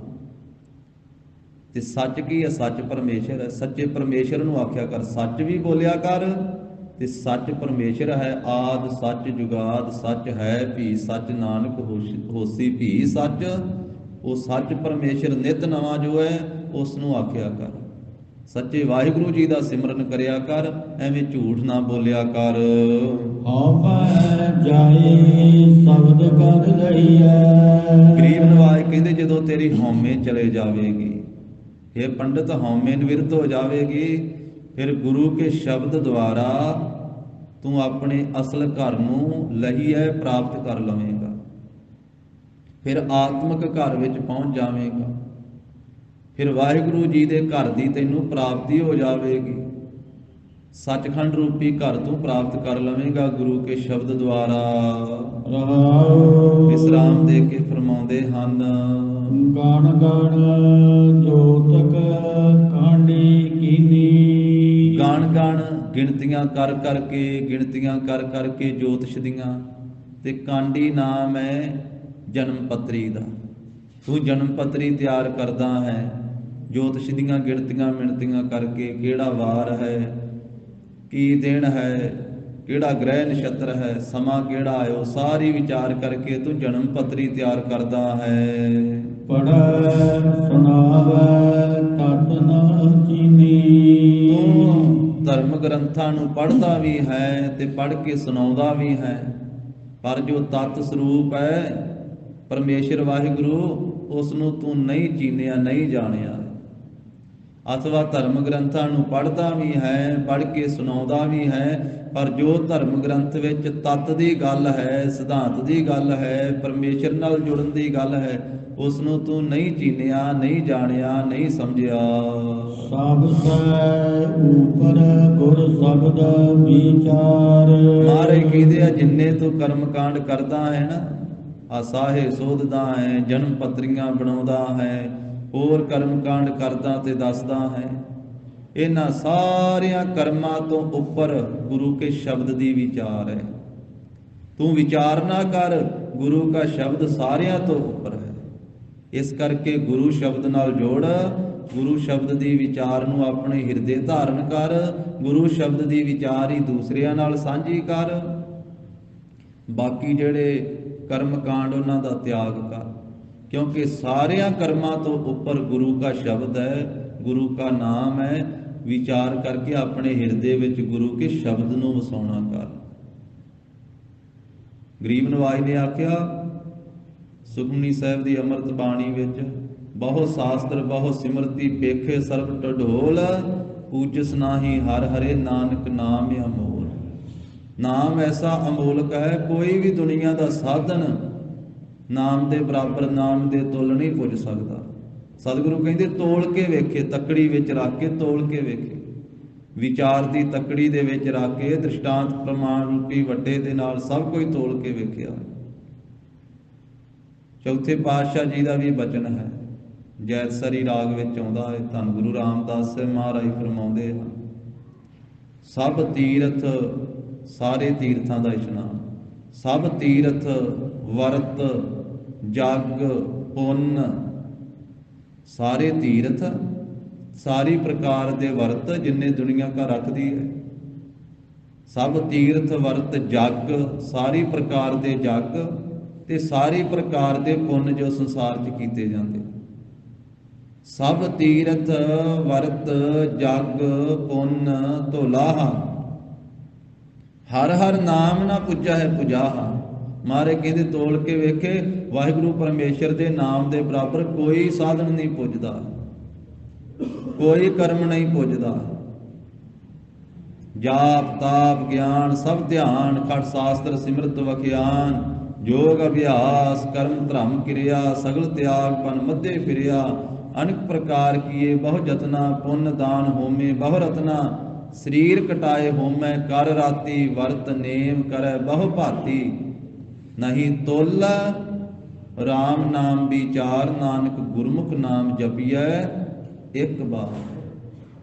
ਤਾਂ ਸਤਿਗੁਰੂ ਗਰੀਬ ਨਵਾਜ ਕਹਿੰਦੇ ਸਭ ਸੈ ਉਪਰ ਗੁਰ ਸ਼ਬਦ ਵਿਚਾਰ, ਗੁਰੂ ਕੇ ਸ਼ਬਦ ਦੀ ਵਿਚਾਰ ਸਾਰਿਆਂ ਤੋਂ ਉੱਪਰ ਹੈ, ਗੁਰੂ ਕਾ ਸ਼ਬਦ ਸਭ ਤੋਂ ਸ਼੍ਰੋਮਣੀ ਹੈ। ਹੋਰ ਕਥਨੀ ਪਤਾ ਨਾ ਸਗਲੀ ਸ਼ਾਰ। ਹੋਰ ਜਿਹੜੀ ਕਥਾ ਕਰਨੀ ਹੈ ਨਾ, ਮਹਾਰਾਜ ਕਹਿੰਦੇ ਵੀ ਉਹਨੂੰ ਅਸੀਂ ਸ਼ਬਦ ਦੇ ਬਰਾਬਰ ਨਹੀਂ ਵੱਧਦੇ ਹਾਂ, ਨਹੀਂ ਗਿਣਦੇ ਹਾਂ। ਹੋਰ ਕਥਨੀ ਬਦੋ ਨਾ, ਹੋਰ ਜਿਹੜੀ ਕਥਨਾ, ਹੋਰ ਇਸੇ ਤਰ੍ਹਾਂ ਜੋਤਿਸ਼ ਦੀ ਵਿਚਾਰ ਦੀ ਜੋ ਕਥਾ ਕਰਨੀ ਹੈ, ਸਾਹਿਆਂ ਦੀ ਕਥਾ ਕਰਨੀ ਹੈ, ਕਰਮ ਕਾਂਡਾਂ ਦੀ ਕਥਾ ਕਰਨੀ ਹੈ, ਇਹ ਸਤਿਗੁਰੂ ਸੱਚੇ ਪਾਤਸ਼ਾਹ ਜੀ ਕਹਿੰਦੇ ਵੀ ਸ਼ਬਦ ਦੇ ਬਰਾਬਰ ਨਹੀਂ ਗਿਣੀ ਜਾ ਸਕਦੀ। ਸਗਲੇ ਸ਼ਾਰ, ਇਹ ਸਾਰੀ ਸ਼ਾਰ ਸਵਾਹ ਰੂਪ ਹੈ। ਹੋਰ ਜਿਹੜੀ ਮਾਇਆ ਪ੍ਰਾਪਤੀ ਵਾਸਤੇ ਸਾਰਾ ਕਥਨ ਕਰਨਾ ਹੈ, ਉਹ ਸਾਰੀ ਮਹਾਰਾਜ ਕਹਿੰਦੇ ਵੀ ਸ਼ਾਰ ਸਵਾਹ ਰੂਪ ਹੈ, ਮਾਇਆ ਦੀ ਪ੍ਰਾਪਤੀ ਵਾਸਤੇ ਹੀ ਹੈ। ਨਾਵੈ ਧੋਵੈ ਪੂਜੈ ਸੈਲਾ। ਇਹ ਪੰਡਤ ਤੂੰ ਨਹਾਉਂਦਾ ਹੈ, ਧੋਵੈ ਧੋਂਦਾ ਹੈ ਆਪਣੇ ਵਸਤਰਾਂ ਆਦਿਕਾਂ ਨੂੰ, ਧੋਤੇ ਹੋਏ ਵਸਤਰ ਪਹਿਨਦਾ, ਪੂਜਾ ਹੈ ਸੈਲਾ, ਤੇ ਫਿਰ ਸਾਲਗ੍ਰਾਮ ਉਹ ਸੈਲਾ ਪੱਥਰ ਜਿਹੜਾ ਹੈ ਉਸ ਦੀ ਪੂਜਾ ਕਰਦਾ ਹੈ। ਬਿਨਾਂ ਰਾਤੀ ਮਹਿਲੋ ਮਹਿਲਾ। ਪਰ ਬਿਨਾਂ ਵਾਹਿਗੁਰੂ ਦੇ ਪ੍ਰੇਮ ਤੋਂ, ਜਿਨ ਬਿਨਾਂ ਹਰੀ ਦੇ ਨਾਲ ਰੰਗ ਕੀਤੇ ਤੋਂ, ਪ੍ਰੇਮ ਕੀਤੇ ਤੋਂ, ਤੂੰ ਮੈਲਾ ਹੀ ਮੈਲਾ ਹੈ। ਭਾਵ ਜੀਵ ਨਹਾਉਂਦਾ ਵੀ ਹੈ, ਧੋਂਦਾ ਵੀ ਹੈ, ਮਲ ਮਲ ਕੇ ਆਪਣੇ ਆਪ ਨੂੰ ਪੂਜਾ ਵੀ ਕਰਦਾ ਹੈ, ਪਰ ਮਹਾਰਾਜ ਕਹਿੰਦੇ ਵੀ ਜਿੰਨਾ ਚਿਰ ਵਾਹਿਗੁਰੂ ਦੇ ਨਾਲ ਇਹ ਰੰਗਿਆ ਨਹੀਂ ਜਾਂਦਾ, ਉਹਦਾ ਰੰਗ ਨਹੀਂ ਇਹਨੂੰ ਚੜ੍ਹਦਾ, ਪ੍ਰੇਮ ਨਹੀਂ ਲੱਗਦਾ, ਉਹਨਾਂ ਚਿਰ ਇਹਦਾ ਅੰਤਸ਼ਕਰਨ, ਇਹਦਾ ਹਿਰਦਾ ਮੈਲਾ ਹੀ ਮੈਲਾ ਹੈ। ਇਹ ਅੰਦਰੋਂ ਮੈਲਾ, ਅੰਤਰ ਮੈਲ ਲੱਗੀ ਨਹੀਂ ਜਾਣੇ, ਬਾਹਰੋਂ ਮਲ ਮਲ ਧੋਵੇ। ਮੈਲ ਅੰਦਰ ਲੱਗੀ ਹੋਈ ਹੈ ਤੇ ਉਹਨੂੰ ਇਹ ਜਾਣਦਾ ਹੀ ਨਹੀਂ ਹੈ। ਬਾਹਰੋਂ ਇਸ਼ਨਾਨ ਕਰਨ ਵਾਸਤੇ ਗੁਰੂ ਸਾਹਿਬ ਦਾ ਹੁਕਮ ਹੈ ਵੀ ਗੁਰੂ ਕਾ ਸਿੱਖ ਅੰਮ੍ਰਿਤ ਵੇਲੇ ਉੱਠ ਕੇ ਇਸ਼ਨਾਨ ਕਰੇ, ਪਰ ਇਸ਼ਨਾਨ ਤੋਂ ਬਾਅਦ ਮਹਾਰਾਜ ਨੇ ਆਖਿਆ ਨਾਮ ਵੀ ਜਪੇ। ਬਾਹਰ ਨੂੰ ਵੀ ਧੋਣਾ ਹੈ ਪਾਣੀ ਦੇ ਨਾਲ, ਤੇ ਅੰਦਰ ਨੂੰ ਵੀ ਧੋਣਾ ਹੈ ਗੁਰੂ ਕੀ ਬਾਣੀ ਦੇ ਨਾਲ, ਗੁਰੂ ਕੇ ਸ਼ਬਦ ਦੇ ਨਾਲ। ਬਾਹਰ ਮੈਲ ਰੋਜ਼ ਲੱਗਦੀ ਹੈ ਤੇ ਰੋਜ਼ ਧੋਤੀ ਜਾਂਦੀ ਹੈ, ਤੇ ਅੰਦਰ ਮੈਲ ਕਈਆਂ ਜਨਮਾਂ ਦੀ ਲੱਗੀ ਹੋਈ ਹੈ। ਜਨਮ ਜਨਮ ਕੀ ਇਸ ਮਨ ਕੋ ਮਲ ਲਾਗੀ, ਕਾਲਾ ਹੋਆ ਸਿਆਹ ਹੋ, ਖੰਨਲੀ ਧੋਤੀ ਉਜਲੀ ਨਾ ਹੋਵਈ, ਜੇ 100 ਧੋਵਣ ਪਾਪ। ਅੰਦਰ ਬਹੁਤਾ ਮੈਲਾ ਹੋ ਰਿਹਾ। ਬਿਨ ਹਰ ਰਾਤੇ ਮੈਲੋ ਮੈਲਾ, ਬਿਨਾ ਹਰੀ ਦੇ ਨਾਲ ਰਾਤੇ ਰੰਗਿਆ, ਜਿੰਨਾ ਚਿਰ ਵਾਹਿਗੁਰੂ ਦੇ ਨਾਲ ਰੰਗਿਆ ਨਹੀਂ ਜਾਂਦਾ, ਪ੍ਰੇਮ ਨਹੀਂ ਕਰਦਾ, ਪ੍ਰੀਤ ਨਹੀਂ ਕਰਦਾ, ਤਾਂ ਮਹਾਰਾਜ ਕਹਿੰਦੇ हे ਪੰਡਤ, हे ਜੀਵ, ਤੇਰਾ ਅੰਦਰ ਮੈਲਾ ਹੀ ਮੈਲਾ ਹੈ। ਗਰਭ ਨਿਵਾਰ ਬੁਲਾਇ ਪ੍ਰਭ ਸਾਰਥ। ਜਦੋਂ ਤੂੰ ਗਰਭ ਨੂੰ ਨਿਵਾਰੇਗਾ, ਹੰਕਾਰ ਨੂੰ ਨਿਵਾਰੇਗਾ, ਫਿਰ ਮਿਲੇਗਾ ਪਰਮੇਸ਼ਰ ਵਾਹਿਗੁਰੂ ਤੈਨੂੰ, ਮਿਲੇ ਪ੍ਰਭ ਸਾਰਥ। ਫਿਰ ਤੇਰੇ ਕੀਤੇ ਹੋਏ ਇਹ ਸਾਧਨ ਜਿਹੜੇ ਆ, ਇਹ ਸਾਰਥੇ ਹੋਣਗੇ, ਸਫਲੇ ਹੋਣਗੇ। ਤੇ ਸਾਰਥ ਨਾਮ ਸਾਰਥੀ ਦਾ ਹੈ, ਰਥਵਾਹੀ ਦਾ ਹੈ। ਜੋ ਇਹ ਮਨ ਰੂਪੀ ਸਰੀਰ ਰੂਪੀ ਰਥ ਹੈ, ਇਹਦਾ ਜਿਹੜਾ ਰਥਵਾਹੀ ਚਲਾਉਣ ਵਾਲਾ ਪਰਮੇਸ਼ਰ ਹੈ, ਉਹ ਸਾਰਥੀ ਰਥਵਾਹੀ ਪਰਮੇਸ਼ਰ ਪ੍ਰਭੂ ਤੈਨੂੰ ਮਿਲ ਪਵੇਗਾ। ਪਰ ਮਿਲੇਗਾ ਉਦੋਂ ਜਦੋਂ ਗਰਭ ਨਿਵਾਰ, ਜਦੋਂ ਤੂੰ ਗਰਭ ਨੂੰ ਨਿਵਾਰੇਗਾ, ਹੰਕਾਰ ਦੀ ਨਿਵਰਤੀ ਕਰੇਗਾ। ਜਿੰਨਾ ਚਿਰ ਹੰਕਾਰ ਨਹੀਂ ਛੱਡਦਾ, ਉਹਨਾਂ ਚਿਰ ਪਰਮੇਸ਼ਰ ਨਹੀਂ ਤੈਨੂੰ ਮਿਲਣਾ, ਵਾਹਿਗੁਰੂ ਦੀ ਪ੍ਰਾਪਤੀ ਨਹੀਂ ਹੋਣੀ। ਹਉਮੈ ਨਾਵੈ ਨਾਲ ਵਿਰੋਧ ਹੈ, ਦੋਏ ਨਾ ਵਸੈ ਇੱਕ ਠਾਏ। ਮਾਰੇ ਕਹਿੰਦੇ ਵਿਰੋਧ ਹੈ। ਇਸ ਕਰਕੇ ਜਿੰਨਾ ਚਿਰ ਤੂੰ ਗਰਭ ਨਹੀਂ ਤਿਆਗਦਾ, ਤਾਂ ਹੀ ਆਖਿਆ ਇਹ ਭਗਤਾਂ ਨੇ ਕਿ ਸਰੀਰ ਦਾ ਹੰਕਾਰ ਵੀ ਛੱਡ, ਔਰ ਇਸੇ ਤਰ੍ਹਾਂ ਜ਼ਮੀਨ ਜਾਇਦਾਦ ਦੌਲਤ ਦਾ ਹੰਕਾਰ ਵੀ ਤਿਆਗ। ਜਿੱਥੇ ਜਿੱਥੇ ਹੰਕਾਰ ਕਰਦਾ ਹੈ, ਉਹ ਹੰਕਾਰ ਨੂੰ ਤਿਆਗ। ਕਬੀਰ ਗਰਬ ਨਾ ਕੀਜੀਐ ਚਾਮ ਲਪੇਟੇ ਹਾੜ। ਕਈ ਵਾਰ ਇਨਸਾਨ ਨੂੰ ਆਪਣੇ ਚੰਮ ਦਾ ਹੀ ਹੰਕਾਰ ਹੋ ਜਾਂਦਾ ਵੀ ਮੇਰਾ ਚੰਮ ਬੜਾ ਚਿੱਟਾ। ਤੇ ਭਗਤ ਕਬੀਰ ਸਾਹਿਬ ਜੀ ਕਹਿੰਦੇ ਵੀ ਹੱਡਾ ਤੇ ਚੰਮ ਹੀ ਲਪੇਟਿਆ ਹੈ। ਜੇ ਕਰਤਾ ਪੁਰਖ ਨੇ ਚਿੱਟਾ ਚੰਮ ਲਾ ਦਿੱਤਾ ਤੇ ਇਹਦਾ ਹੀ ਹੰਕਾਰ ਕਰੀ ਜਾਣਾ। ਉਹ ਪਰਮੇਸ਼ਰ ਨੇ ਚੰਮ ਚਾੜਿਆ ਹੱਡਾਂ ਦੇ ਉੱਤੇ। ਕਬੀਰ ਗਰਬ ਨਾ ਕੀਜੀਐ ਚਾਮ ਲਪੇਟੇ ਹਾੜ। ਹੱਡਾ ਤੇ ਚੰਮ ਲਪੇਟਿਆ ਹੋਇਆ ਹੈ। ਵਰੀ ਉੱਪਰ ਛਤਰ ਧਰ ਤੇ ਫੁਨ ਧਰਨੀ ਗਾੜ। ਕਹਿੰਦੇ ਤੂੰ ਕੀ ਹੰਕਾਰ ਕਰੀ ਜਾਨਾ। ਇੱਥੇ ਤੇ ਵੱਡੇ ਵੱਡੇ ਹੋ ਕੇ ਗਏ ਜਿਹੜੇ ਘੋੜਿਆਂ ਦੀ ਸਵਾਰੀ ਕਰਦੇ ਸੀ, ਛਤਰਾਂ ਦੇ ਥੱਲੇ ਰਹਿੰਦੇ ਸੀ, ਉਹ ਵੀ ਇੱਥੇ ਨਾ ਰਹੇ, ਉਹ ਵੀ ਧਰਤੀ 'ਚ ਗੱਡੇ ਗਏ, ਉਹਨਾਂ ਦੀਆਂ ਵੀ ਕਬਰਾਂ ਬਣ ਗਈਆਂ। ਹੈ ਵਰੀ ਉੱਪਰ ਛਤਰ ਧਰ ਤੇ ਫੁਨ ਧਰਨੀ ਗਾੜ। ਕਬੀਰ ਗਰਬ ਨਾ ਕੀਜੀਐ ਉੱਚਾ ਦੇਖ ਆਵਾਸ। ਕਈ ਵਾਰੀ ਉੱਚੇ ਘਰ ਦਾ ਵੀ ਹੰਕਾਰ ਕਰ ਲੈਂਦਾ ਵੀ ਮੇਰੀ ਕੋਠੀ ਬੜੀ ਤਗੜੀ, ਮੇਰਾ 2 ਮੰਜ਼ਲੀ ਘਰ ਹੈ, 3 ਮੰਜ਼ਲੀ ਘਰ ਹੈ। ਤੇ ਭਗਤ ਜੀ ਕਹਿੰਦੇ ਵੀ ਉੱਚੇ ਘਰ ਨੂੰ ਵੇਖ ਕਰਕੇ ਹੰਕਾਰ ਨਾ ਕਰ। ਜਦੋਂ ਸਾਹ ਪੂਰੇ ਹੋਣੇ ਤੇ ਉੱਥੇ ਨਹੀਂ ਰਹਿਣਾ ਤੂੰ, ਜਿੱਥੇ ਬਾਕੀ ਜਾਂਦੇ ਉੱਥੇ ਹੀ ਤੈਨੂੰ ਜਾਣਾ ਪੈਣਾ। ਕਬੀਰ ਗਰਬ ਨਾ ਕੀਜੀਐ ਉੱਚਾ ਦੇਖ ਆਵਾਸ। ਆਜ ਕਾਲ ਤਜ ਜਾਹੋਂਗੇ। ਆਜ ਕਾਲ ਭੋਏ ਲੇਟਣਾ ਉੱਪਰ ਜਾਮੈ ਘਾਸ। ਅੱਜ ਕੱਲ ਇਹ ਤੈਨੂੰ ਜ਼ਮੀਨ ਤੇ ਲੇਟਣਾ ਪੈਣਾ, ਤੇ ਜਿੱਥੇ ਲੇਟੇਗਾ ਉੱਥੇ ਘਾਹ ਵੀ ਉਗਣਾ ਸ਼ਮਸ਼ਾਨ ਘਾਟ ਦੇ ਵਿੱਚ। ਕਬੀਰ ਗਰਬ ਨਾ ਕੀਜੀਐ ਦੇਹੀ ਦੇਖ ਸੁਰੰਗ। ਆਪਣੀ ਦੇਹ ਨੂੰ ਸ੍ਰੇਸ਼ਟ ਰੰਗ ਵਾਲੀ ਵੇਖ ਕਰਕੇ, ਕਣਕਵੰਨੀ ਵੇਖ ਕਰਕੇ, ਸੋਨੇ ਰੰਗੀ ਵੇਖ ਕਰਕੇ ਇਹਦਾ ਹੰਕਾਰ ਨਾ ਕਰੀਏ। ਆਜ ਕਾਲ ਤਜ ਜਾਹੋਗੇ ਜਿਉ ਕਾ ਚੁਰੀ ਭੁਯੰਗ। ਅੱਜ ਕੱਲ ਕਹਿੰਦੇ ਛੱਡ ਜਾਣਾ ਜਿਵੇਂ ਸੱਪ ਕੁੰਜ ਲਾ ਕੇ ਚਲੇ ਜਾਂਦਾ। ਕੁੰਜ ਉੱਥੇ ਪਈ ਰਹਿੰਦੀ, ਸੱਪ ਵਿੱਚੋਂ ਨਿਕਲ ਜਾਂਦਾ। ਦੇਹ ਪਈ ਰਹਿਣੀ ਹੈ, ਜੀਵ ਆਤਮਾ ਵਿੱਚੋਂ ਨਿਕਲ ਜਾਣੀ। ਇਹਦਾ ਕਾਹਦਾ ਹੰਕਾਰ ਕਰਨਾ ਹੈ। ਤਾਂ ਮਹਾਰਾਜ ਸਾਹਿਬ ਜੀ ਫਰਮਾਉਂਦੇ ਹਨ, ਗਰਭ ਨਿਵਾਰ ਮਿਲੇ ਪ੍ਰਭ ਸਾਰਥ। ਹੇ ਪੰਡਤ, ਹੇ ਜੀਵ, ਜਦੋਂ ਹੰਕਾਰ ਨੂੰ ਨਿਵਾਰੇਗਾ ਤੇ ਫਿਰ ਉਹ ਸਾਰਥੀ ਰਥਵਾਈ ਪਰਮੇਸ਼ਰ ਵਾਹਿਗੁਰੂ ਜੀ ਉਹਦੀ ਪ੍ਰਾਪਤੀ ਹੋ ਜਾਵੇਗੀ। ਮੁਕਤ ਪ੍ਰਾਣ ਜਪ ਹਰ ਕਿਰਤਾਰਤ। ਹੇ ਪੰਡਤ, ਹੇ ਜੀਵ, ਮੁਕਤੀ ਤੈਨੂੰ ਤਾਂ ਪ੍ਰਾਪਤ ਹੋਵੇਗੀ। ਪ੍ਰਾਣੀ, ਤੂੰ ਤਾਂ ਮੁਕਤੀ ਪ੍ਰਾਪਤ ਕਰੇਗਾ ਜਦੋਂ ਹਰੀ ਨੂੰ ਜਪੇਗਾ। ਹਰੀ ਨੂੰ ਜਪ ਕਰਕੇ ਹੀ ਤੂੰ ਕ੍ਰਿਤ ਹੋ ਸਕਦਾ ਹੈ, ਕਿਰਤਾਰਥ ਹੋ ਸਕਦਾ ਹੈ, ਸਫਲਾ ਹੋ ਸਕਦਾ ਹੈ।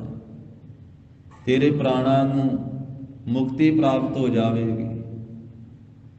ਹੇ ਪ੍ਰਾਣਾ ਧਾਰੀ ਜੀਵ, ਵਾਹਿਗੁਰੂ ਪਰਮੇਸ਼ਰ ਨੂੰ ਜਪਣਾ ਕਰ, ਜਿਸ ਕਰਕੇ ਤੂੰ ਮੁਕਤ ਹੋ ਜਾਵੇਂਗਾ, ਕਿਰਤਾਰਥ ਨਿਹਾਲ ਹੋ ਜਾਵੇਂਗਾ। ਵਾਚੈ ਵਾਦ ਨਾ ਵੇਦ ਵਿਚਾਰੈ। ਤੂੰ ਧਰਮ ਗ੍ਰੰਥਾਂ ਨੂੰ ਵਾਚਦਾ ਤਾਂ ਹੈ, ਪਰ ਵਾਦ ਵਾਸਤੇ ਹੀ ਵਾਚਦਾ ਹੈ। ਵਾਦ ਝਗੜੇ ਕਰਨ ਵਾਸਤੇ, ਚਰਚਾ ਕਰਨ ਵਾਸਤੇ, ਦੂਜੇ ਨੂੰ ਨੀਵਾਂ ਵਿਖਾਉਣ ਵਾਸਤੇ, ਆਪਣੀ ਵਿਦਿਆ ਦੀ ਪ੍ਰਦਰਸ਼ਨੀ ਕਰਨ ਵਾਸਤੇ ਧਰਮ ਪੁਸਤਕਾਂ ਨੂੰ ਵਾਚਦਾ ਹੈ।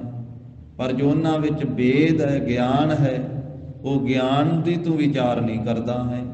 ਤੈਨੂੰ ਚਾਹੀਦਾ ਹੈ ਵੀ ਉਹ ਵੇਦਾਂ ਦੀ, ਗਿਆਨ ਗ੍ਰੰਥਾਂ ਦੀ ਵਿਚਾਰ ਕਰਕੇ ਉਸ ਵਿਚਾਰ ਨੂੰ ਆਪਣੇ ਹਿਰਦੇ ਵਿੱਚ ਵਸਾਵੇਂ। ਆਪ ਡੁਬੈ ਕਿਉ ਪਿਤਰਾ ਤਾਰੈ। ਤੂੰ ਤਾਂ ਆਪ ਹੀ ਡੁੱਬ ਰਿਹਾ ਹੈ ਸੰਸਾਰ ਸਮੁੰਦਰ ਦੇ ਵਿੱਚ, ਪਦਾਰਥਾਂ ਦੇ ਪਾਣੀ ਦੇ ਵਿੱਚ। ਤੇ ਜਿਹੜੇ ਤੇਰੇ ਗੁਜ਼ਰ ਚੁੱਕੇ ਬਜ਼ੁਰਗ ਵਾ, ਜਿਹੜੇ ਪਹਿਲਾਂ ਲੋਕ ਤੋਂ ਪ੍ਰਲੋਕ ਚਲੇ ਗਏ ਆ, ਉਹਨਾਂ ਪਿਤਰਾਂ ਨੂੰ, ਉਹਨਾਂ ਬਜ਼ੁਰਗਾਂ ਨੂੰ ਤੂੰ ਕਿਵੇਂ ਤਾਰੇਗਾ। ਘਾਟ ਘਾਟ ਬ੍ਰਹਮ ਕੀਨੈ ਜਨ ਕੋਈ। ਜਗਤ ਗੁਰੂ ਜੀ ਕਹਿੰਦੇ ਕੋਈ ਵਿਰਲਾ ਜਾਨੀ ਘਟਾਂ ਘਟਾਂ ਵਿੱਚ ਬ੍ਰਹਮ ਨੂੰ ਜਾਣਦਾ ਹੈ, ਬ੍ਰਹਮ ਨੂੰ ਸਮਝਦਾ ਹੈ ਵੀ ਹਰੇਕ ਸਰੀਰ ਵਿੱਚ, ਹਰੇਕ ਹਿਰਦੇ ਵਿੱਚ ਉਹ ਬ੍ਰਹਮ ਵਸਿਆ ਹੋਇਆ ਹੈ। ਬ੍ਰਹਮ ਦੀਸੈ ਬ੍ਰਹਮ ਸੁਣੀਐ ਏਕ ਏਕ ਵਖਾਣੀਐ। ਆਤਮ ਪਸਾਰਾ ਕਰਨਹਾਰਾ ਪ੍ਰਭ ਬਿਨਾ ਨਹੀਂ ਜਾਣੀਐ। ਕੋਈ ਵਿਰਲਾ ਜਨ ਹੀ ਜਾਣਦਾ ਹੈ।